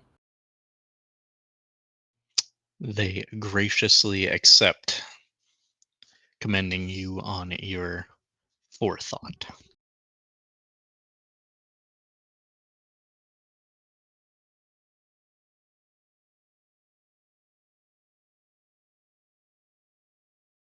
Off to Fandalin then. That's Yes. where I'm headed. Yeah. Mm-hmm. Phenomenal. Um, Thorn, as you go to leave, uh, your mother grabs you, pulls you aside to have a bit of a private word with you. Um, she looks at you meaningfully as she says, I know that you will avenge your father. I don't want you to do it alone, and I don't want you to feel like you have to bear the burden alone. Take care of your friends, and they will take care of you. Try to find something in those around you, something that you can rely on when your strength does fail. But if I don't see you again, if the worst comes to pass, just know that I am proud of you, and so is your father. Thorn's ears kind of flick back as she listens to her mother, and head bowed kind of respectfully, and she nods, just thinking on the words for a moment. Thorn will do what Thorn needs to do to avenge Dad. Um, Thorn doesn't always get along with everyone, but they're good people, and Thorn will protect them as they protect her. And Thorn will be back. Thorn will be back, and Thorn will have eaten the dragon and become even stronger. Varl chuckles in her throat in her unique way. Of course you will, my child. Just as a mother, be safe. Thorn nods and will give her a hug before scurrying off to her friends. You don't really get that far before you realize Urk is like walking up and kind of shoves your mom in the thigh a little bit and says, "She'll be fine. I'm here. Everything's gonna be fine." Thorn whacks him with something. I don't know. She picks up like a stick or something. Anything she can find around that she has. Don't hit my mom. I ain't hit. No hit. You hit me. And your mother like looks up and heaves a very deep sigh, mumbling something about, "God damn, there's two of them."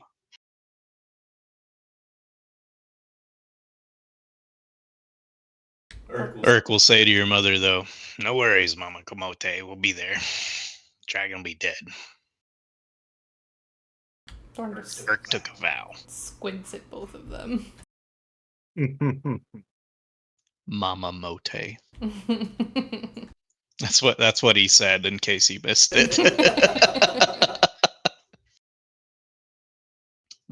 But he turns to leave you all back to your moment, and your mother ushers you to go on before she uh, uses her unique ability to go invisible and disappears into the bowels of this dungeon again.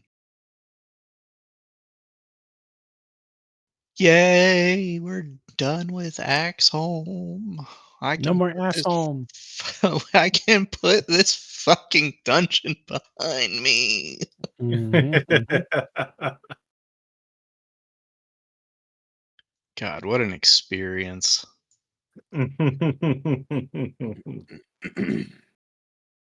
All right, so journeying forth from Axeholm, the group has roughly 15 miles to go. There's not a whole lot of light left to the day, though. You decide to get on to the track anyway with uh, the Fortno cart and make it to, we'll say, about Umbridge Hill before night envelops you all and you all have to make camp for the evening. Reginald, your parents once again conjure their magic house and disappear for unknown activities. Just what I wanted to know. Mhm.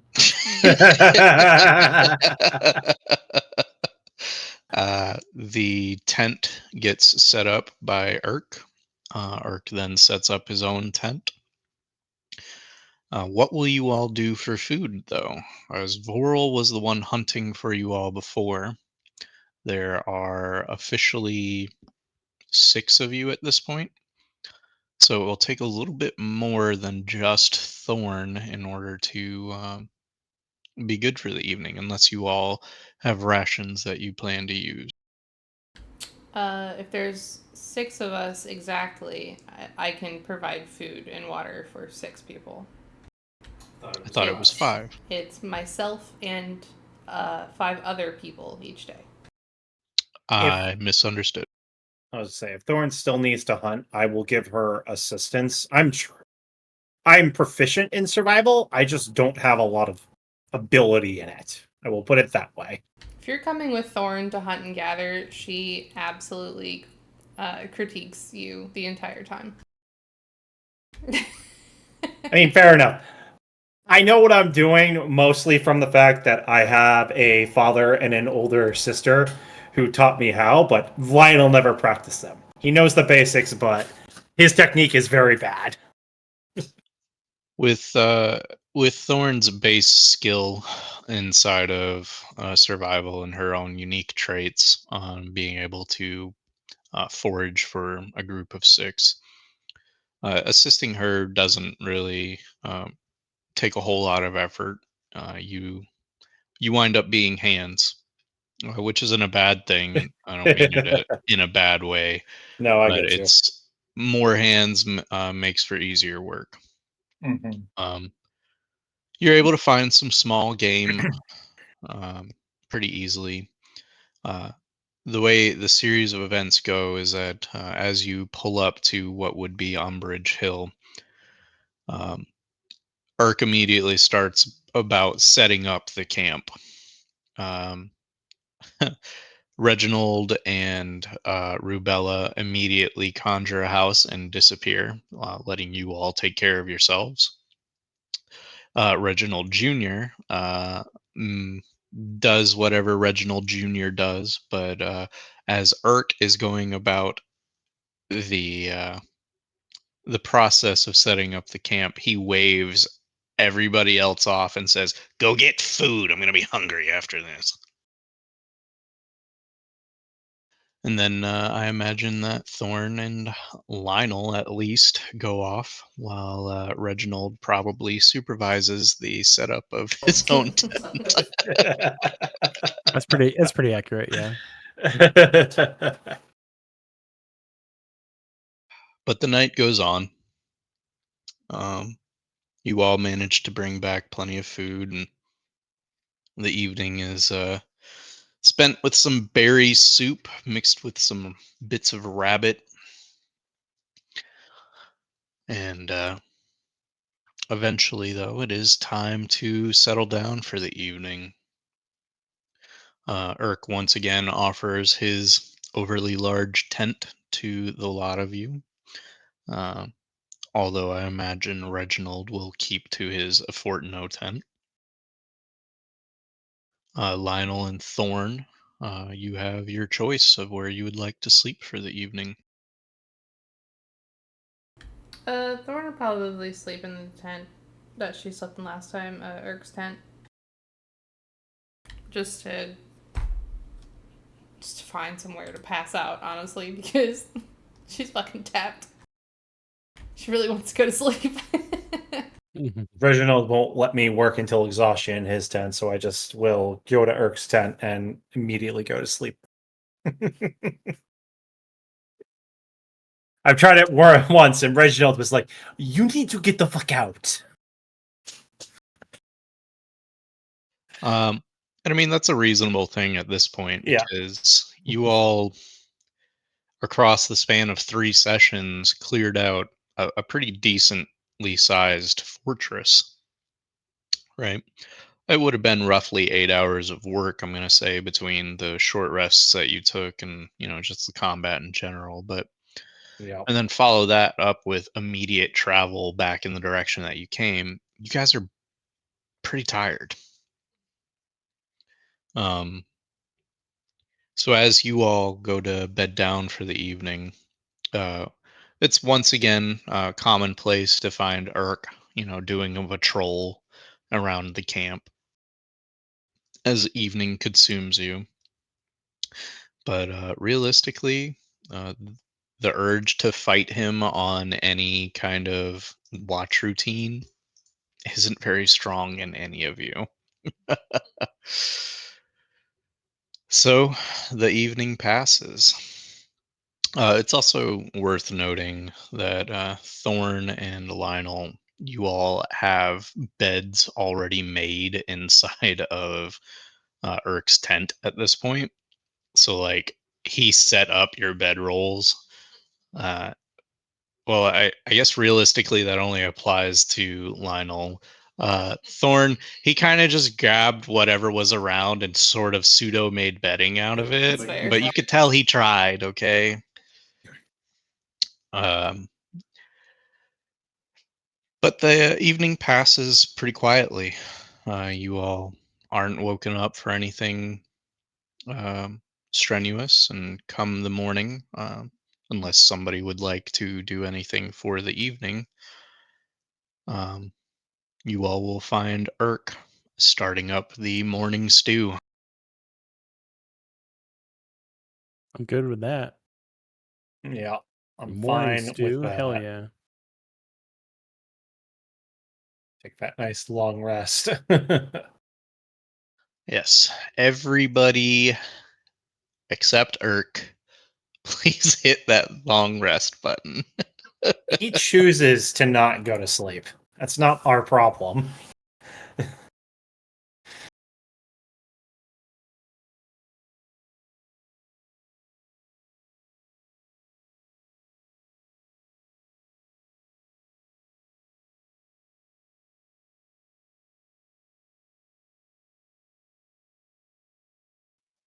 So, morning arrives. Um, the stew being prepared is really just the remnants from the night prior. It seems that Urk may have added a few mushrooms to the stew. Um, but realistically, it's food. And as you all wake up, there's a bowl set on a stump for each one of you. And Urk sits down, waiting for you all to finish your breakfast, and starts playing his lute.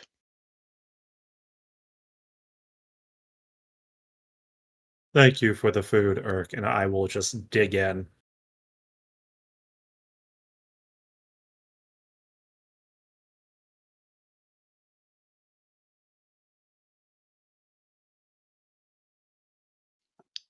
Well, if nobody has any morning activities or role play that they'd like to engage in, then the morning will go on. You all will finish your breakfasts. Um, Ark will set about the busy work of tearing down the camp and getting you all moving again, reharnessing the ox to tow the cart. And just as he's about to go knock on Mama and Papa Fortno's door, they just kind of pop out and the house disappears. And they're like, "We're here. Don't worry." Irk mutters something about, thanks for all the help, and then mutters some not so praiseworthy things before, setting about mounting the ox and getting us on the road again. I think Thorn does assist him in helping break down the camp with her shiny new gloves that she attuned to before she went to bed last night. Very well.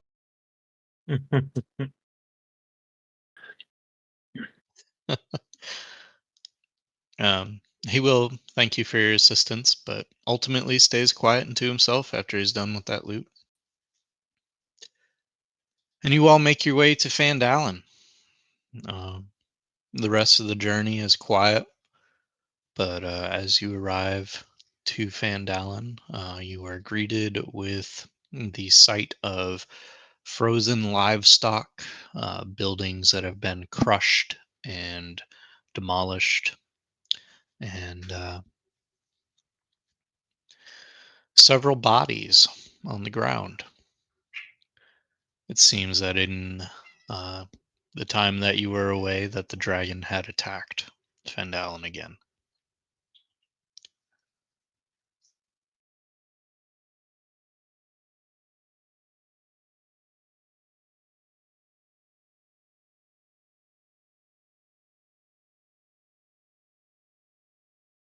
So at this point, you all are coming up from the south.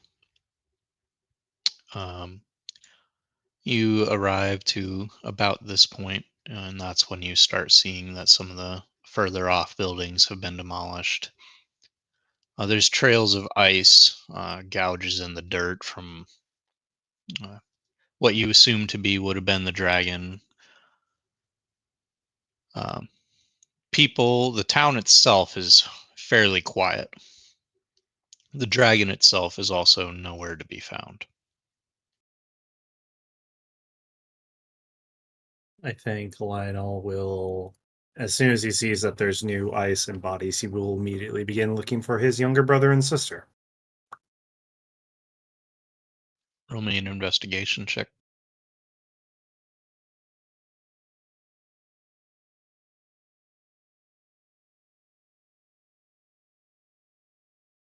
It takes you much longer than you would have liked to find them, and I'm panicked. and in your panic, you leave the group behind. Obviously, your brother and sister mean a lot to you, but before you run off, Thorn or Reginald, if either of you would like to attempt to keep up with him, I need to know now. Yeah, I think Thorn will. Thorn will see him panicked and like knowing that his siblings are there and understanding the urgency in finding family. She'll look at Reginald really quickly and just say, "I'll keep an eye on him. Do what you need to do, but I'm gonna go try to keep up with him." And she'll take off after him. Austrian, Tina.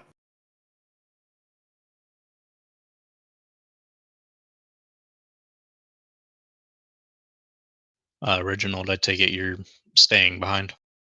I mean, given that current chain of events, yeah, I think he will stay behind a little bit, and we'll work on trying to prep, getting everyone ready for evacuating after getting a lay of the land and all that. Now that things have been going on here in the interim. Very well. Then I'm going to deal with Lionel and Thorn first. Um, Lionel, it takes you a solid 20 minutes to scour the town looking for them. In your panic, it kind of eludes you where it would make sense to search for them. You just go. Family in Yeah. danger. You need to know, right? Ultimately, you find them all the way on the other side of town, inside of the Kamote camp. Um, they are assisting what's left of the survivors there, basically almost right where you left them before. Um, they see you, and you can see relief written plainly on both of their faces as they see you. And they rush up. There's a brief moment where all three of you kind of engaged in an embrace, like a familial embrace, I grabbed them both. and they release you pretty quickly, and so they look at you, and Austrian speaks first to you. He says, "We're glad you're okay. It's Dragon came by while you were gone, almost almost as if he knew you wouldn't be here. The moment you all were gone, he showed up. We've gotten most of the people uh, in safety, but well, we lost a few." So I was afraid for you too. To be perfectly honest, I'm just very glad you're both unharmed and doing what you can. Yeah, are people ready to go? N- no, the dragon did some heavy damage. Most of the carts and most of the beast, most of our beasts have been killed. Uh, whatever they were planning on taking, they're going to have to carry on their shoulders, and a lot of them are, well, struggling with that because they're going to have to leave a lot of stuff behind. We're doing the best we Uh, can. Hearing that, I will start to look around the encampment and also racking my brain for all of the different uh, buildings I passed and trying to recall what materials I could easily salvage to help make carts as quickly as I can. Because I Problem, feel like this is something I could do. sure, but the problem isn't just the carts; it's what would Right. pull the carts. Yeah, in that case, it would have to be people, so I would design them to be pulled in pairs as best as I can, but I'm basically looking for something to allow these people to put what limited things they can carry into carts to make it easier for them, and then design these carts to be pulled by a pair of people each for most of them. I can't guarantee how many I can make in that time, but that's what's going through his brain is that his younger twin siblings have told him a problem. He's able to figure out a solution, but he doesn't know how effective it's going to be until he puts it into motion. Sure. Um, it's You think it's doable. There's still plenty of serviceable carts, so it would only take a few modifications. Just quickly thinking on it, you think that you could make something work, but you're still kind of panic mode right now. You're relieved, but the adrenaline's still there. Your head's maybe a little bit foggy. Um, Okay. we'll come back to that. Okay. Um, I will just start mumbling in regards and looking over and taking count of everything. Something they've probably both seen before. Panning over to Reginald and Irk. Reginald, you make your way into the town, kind of making your way into the town proper, the main square there, where you Mhm. find Mr. Harbin Wester working with Toblin Stonehill. They are getting as many able bodies as they can to, uh, you know, help salvage what's left of these houses, go through rubble, and get essentials together. They're stockpiling inside in the center of town. Uh, Essentials. It doesn't look like the process is going very quickly. And as you roll up, uh, Harbin Wester says, "Ah, good! Finally, another ox. We've lost so much. It's good to see you again, lad." And you can tell like Dragon Fear has recently released him. He is still shaken, but there's also a new kind of resolve there. He may not be the cheapskate that he was prior to your leaving. There seems to be like he's in survival mode almost.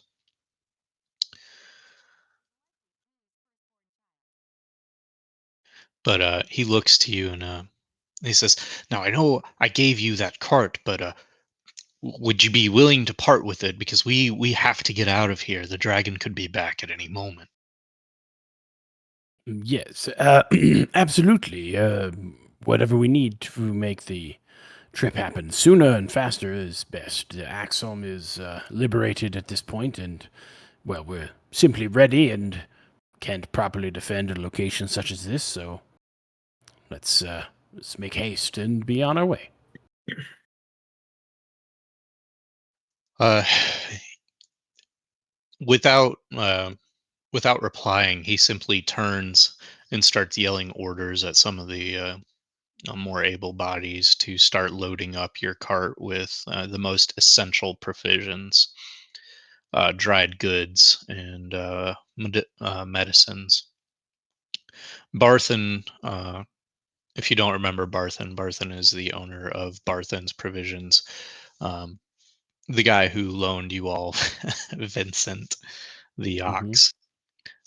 He comes over with Vincent in tow, actually, pulling another cart, and he looks at Harbin and says, "We'll have to take it easy with him, but I'm pretty sure that Vincent will get us there in one piece." To which Toblin Stonehill mutters something about and will be doing anything but taking it easy at this point. So,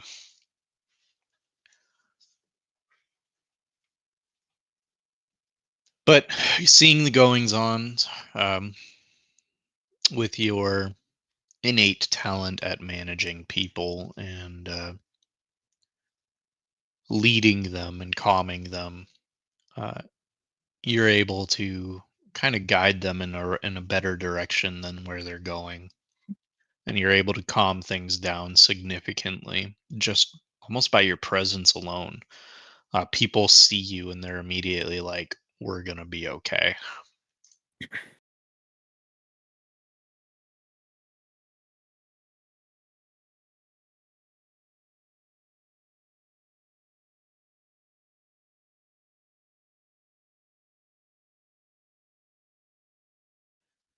You have an opportunity to assist them if you wish to take it, or you can attempt to regroup with your friends, or do something else that is more benefiting of your character.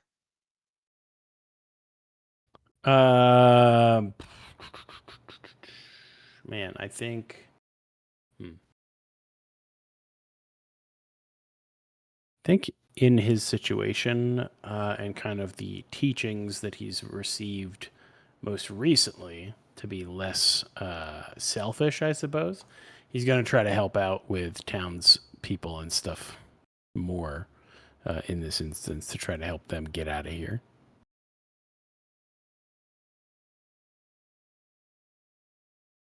Will you please roll me a d20? Mm-hmm. Middle of the road.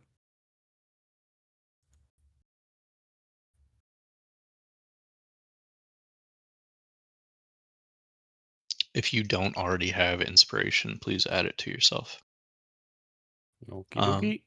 Because as you're helping these people, uh, you met the DC. The DC was a 13. I was taking your roll plus your proficiency bonus. Because you are a proficient leader. Thus far, you've helped guide the group in the right direction. You've helped, do all kinds of uh, leadership role activities, and uh, especially in this moment of, for lack of a better word, crisis.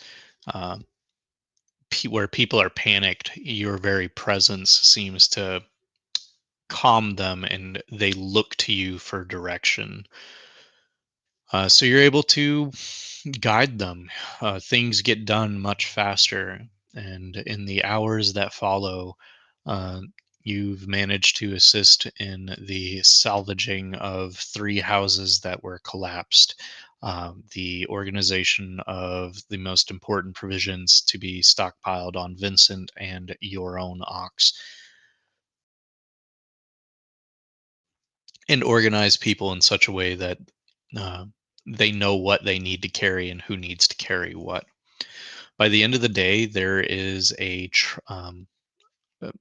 a train, basically a caravan of people and carts that are ready to make their leave of Fandalin.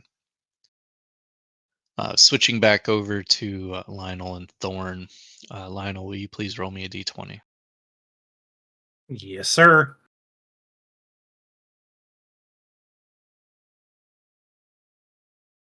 Nice. Not only are you able to figure out what to do with these cards, but you are able to do it with extreme efficiency and speed. Uh, you go by the motto, slow is smooth, smooth is fast. So you are literally one piece at a time, making modifications to carts in ways that allow people to not only push them, but push them easily, even over a pretty difficult terrain. They're not following a road at this point. They're when they go south, they'll be going through, uncut fields and the edge of hills and mountains. So it'll be rocky, but you think that with your uh, modifications, that people will not only be able to handle their own individual carts in pairs, but also be able to do so and handle any repairs should that need to take place. Good. Um, your brother and sister, Austria and Tina. They go about assisting people. They help. They are in particular helping make wooden packs and reassemble crates and box those crates up. Good. Uh, exactly. For Thorn, uh, w- did you have anything in particular that you wanted to do to help with to people to visit? Um, what is Thorn doing? I think that Thorn sticks with Lionel until she sees him start to work. And then, as much as she wants to help him, like, assemble these cards, I think before that, she would go check on the Kamote camp and just see how things are there, see if her brother's there, how he's faring, and what she can do to help there.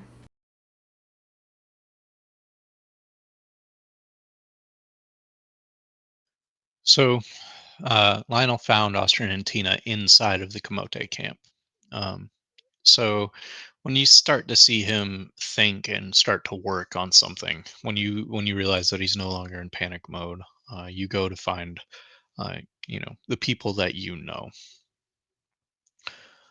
Realistically, at this point in time, it's just your brother. Your mother is no longer there, and your brother is uh, the one leading the survivors from uh, the Falcons hunting lodge. Your brother, however, you encounter him and he is far worse than you left him, and he was already in pretty rough shape when you left. It seems that he took the brunt of the dragon's ferocity. Um, his chest is what once were open gashes that you had scarred over with your healing magic, um, is now just a coat of ice. His scales, still pale, are now near frozen solid. Um, his face, uh, he is now missing one eye. His face has, it looks like the dragon scored a strong, solid blow across his face. Um, one eye is missing. The wound is open but no longer bleeding. Um, he has a huge bruise on his left arm. Looks like what would have been a whip or something to that effect, except a much larger scale. You assume that it would have been the dragon's tail landing a square blow on him. But his upper left arm is damaged. His chest is damaged. His face is damaged. He wears a rag, a pseudo bandana, if you'll call it that, kind of draped over his face to cover his now empty eye socket. There's still bone that's showing on his snout. Um, but He doesn't even notice you. You actually wind up approaching him uh, from his right side, and he is now blind in that side. You don't notice it at first. You only see the bandana, but as you approach, and he is talking in low tones to some of the survivors on, you know, the fact that they're moving and that he needs them to be the centerpieces of the move because they already have experience in moving like this, in fleeing. He needs them to be pillars of strength. But as you approach and those survivors that he's speaking to notice you, he notices you. And as he turns, the full effect of his appearance strikes you. He doesn't say anything to you, though. He simply lowers his head so that way he is closer to you. I think without him having to like delve too deeply into it, he sees a myriad of emotions kind of go over Thorn's face, and it's a mixture of like worry and almost annoyance, and then concern, and I think she like gives him a bit of a headbutt, very gentle headbutt, and just says,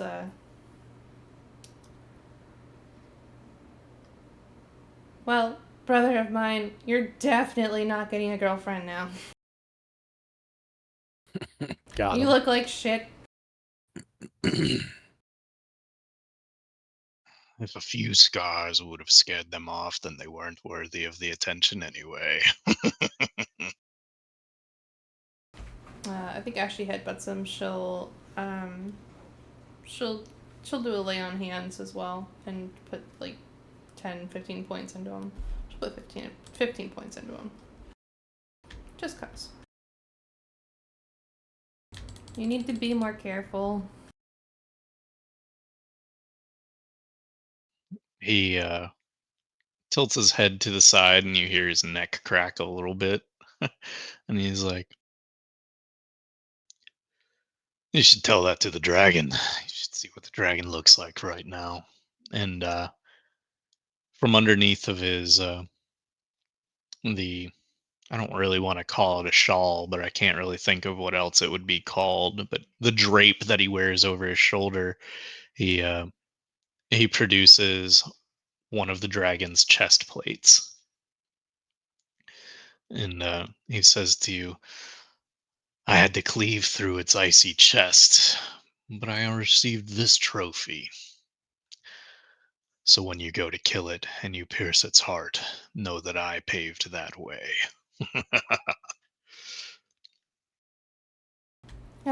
Always trying to steal my kills. Claim my glory. I just want a piece of it. She chuckles a little and gives him a pat on the arm. Well, I will let the others know. Thorn will let the others know that this is a good spot to aim for when we do finally go to down the dragon. Uh, Tell me what's going on here, brother. What can I do? What can Thorn do?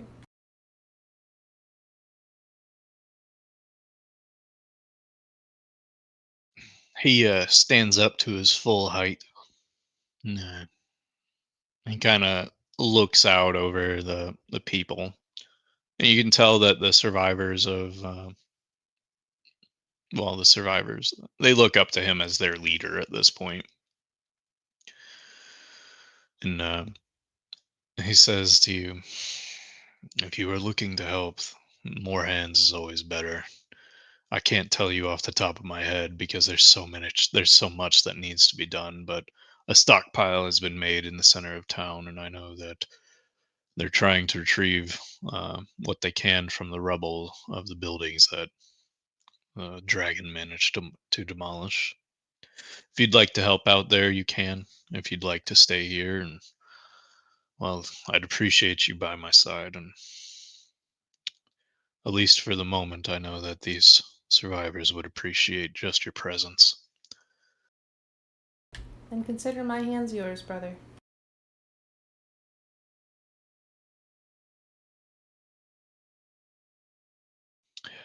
He nods and he continues his conversation with uh, what would be his second in command at this point. They set you off to assist in the stockpiling of managing the inventory and prioritizing essentials. You wind up working pretty closely with Reginald and underneath him as he directs the various groups to their tasks alongside your brother.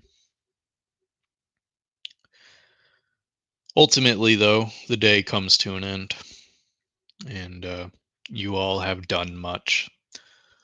Fandalon is officially ready to move and come first light. That is Harbin Wester's plan to make for Axeholm.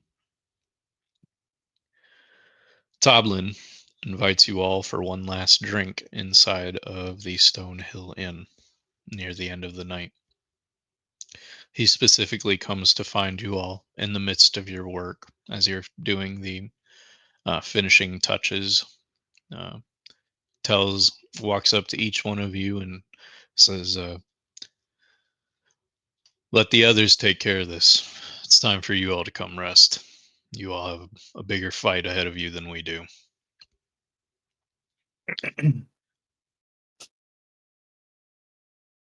And he will escort each one of you to your reserved table at the famous Stonehill Inn, uh, home of the Dragon Slayers.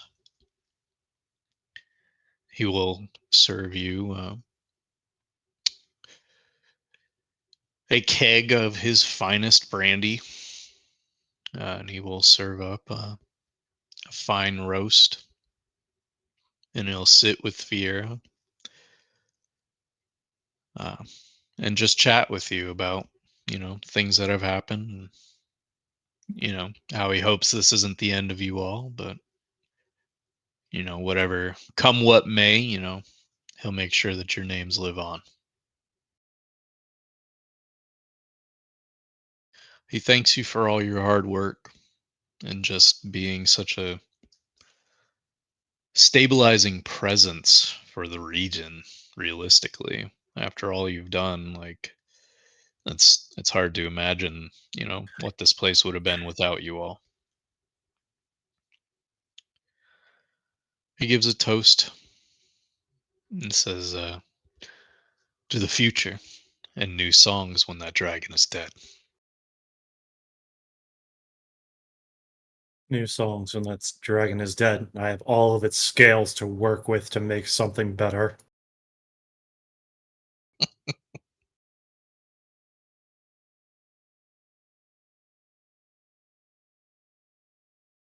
Nope. After he and Fiera get significantly drunk, they leave your table and retire to their own rooms. If there's anything you'd like to do for the evening, now is the time. I don't think Thorn really has anything in particular she needs to do tonight. Eat lots and drink lots, and then sleep lots. I think I'm pretty sure Reginald's good. Reginald, Yes. how much more work do you think from your side of things do we need for what we are constructing? Nothing much that can't be concluded on our trip. Good. I think I'm fairly close also, and now it's just the fitting of the two pieces together to make this giant spear or pipe, and we're gonna shove in this thing's foot and keep it grounded.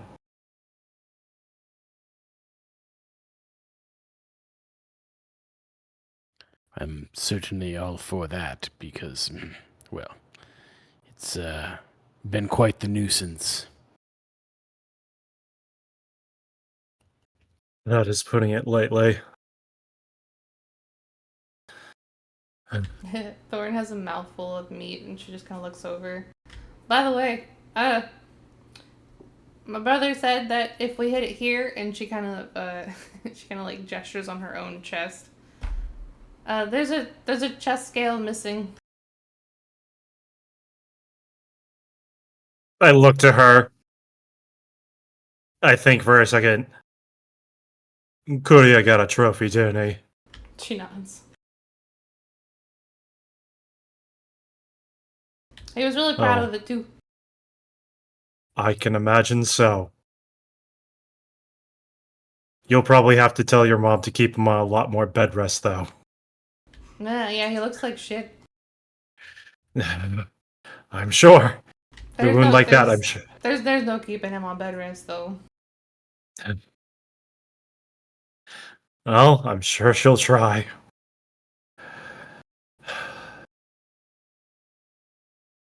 Is there anything of note, Reginald, from your studies that we should know in regards to activating the magic at all? Well, only that it will take a bit of time. It's not going to be an instantaneous thing. There's quite a few pieces at play here, so.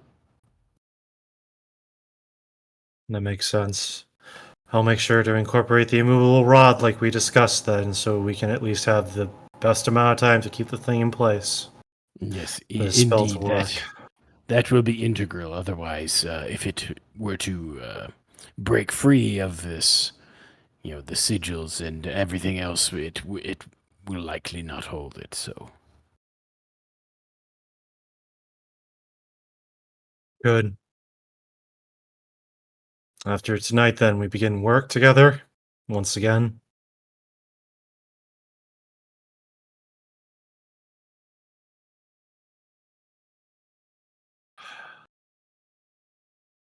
Let's make sure we kill this thing good.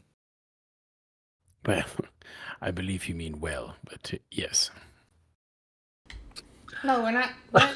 We don't need to dig a well. Well, I mean, where else do you hope to bury the body once it's dead? Thorn's not going to bury the body. Thorn's going to eat the dragon. Thorn Well, thought that bones and all. Thorn was very clear about this. Bones and all, or would we bury those? We'll give Thorn the meat. I can use the scales. Maybe you can use the bones for an arcane ritual.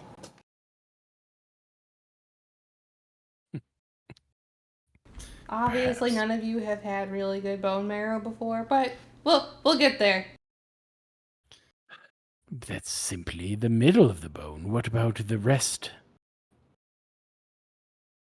Hello, have you not seen the Kamote camp? Have you not been in there? We use everything. It They looks like a do. Monster Hunter camp, so They do. There are several buildings that have struts made of bone. It's actually quite ingenious and quite surprising. Pretty sure I've seen elephant, maybe mastodon, even rhino in there occasionally. And there's this one that I have no idea what genus it belongs to. it's a raccoon penis. Good to know raccoons actually have bones in their penises. They do. Ah. You Yeah, think it's that like was a this joke? real. I thought it was, but apparently not. It's this really small one. It looks like it comes from a small mammal, but I can't quite figure out where it goes. It's It not was a big enough to be giant part of the raccoon? tibia. It was a giant one. Oh, great! It was a tanuki. Awesome. It's too small to be part of whatever tibia this monstrosity of a raccoon is, but it's not big enough to really fit anywhere else. So I don't understand. You don't need to worry about it. I don't like that answer, and that just makes me more curious. Either way, Thorn is going to eat the dragon. Well, I will not get in your way or stop you, so. No, you won't.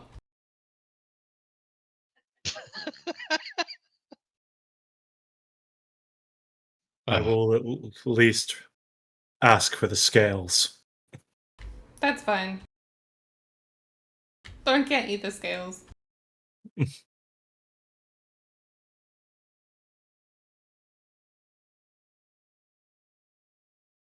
Well, the evening drags on. Urk is nowhere to be found if anybody cares. Um, I assume that you all are going to retire to your individual rooms. If they are still standing, yes. Yes. The Stonehill Inn is untouched. Then yes. Then I will go to my room. Samesies. Phenomenal. The evening passes. You all each have a dream. The dream is of a draconic figure soaring above the clouds. You can't really see it head on, however, you can tell that it has platinum colored scales. With every cloud that it passes, you see endless blue skies, and it is a very serene and peaceful sort of setting. Now, forgive me as a DM here, because I am no artist, and the thing that I have written here is a wannabe piece of art. I am going to sing it in my best sing-song voice.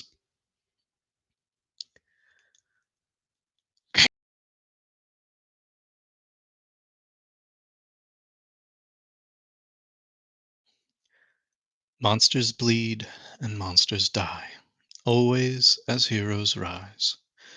They sing and they dance, people who think they understand that monsters bleed and monsters die. You're a hero if you protect. You're a hero if you come back. You're a hero if you wield might.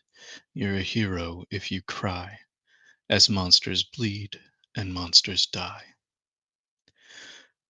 Who is who, you wonder now? Another question to weigh you down. Be the beholder here as you look in the mirror. Tell me as the blood dries and your monsters cry. Are you a hero to those you kill? Are you a hero to those left behind? Are you a hero to those left broken? Are you a hero to those left to cry? As your monsters bleed and die. What does it take? How will you break when you behold your reflection through the monster's eyes?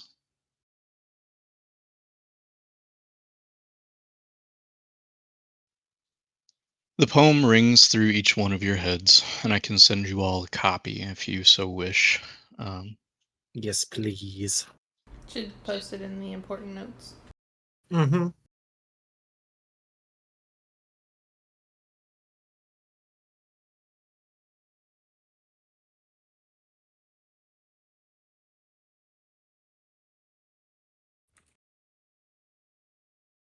Oh, thank you.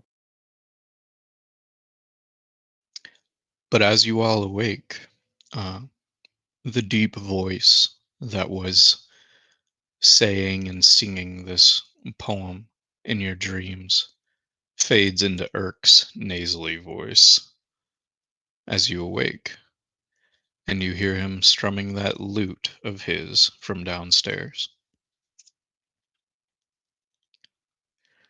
And that's where we're going to end.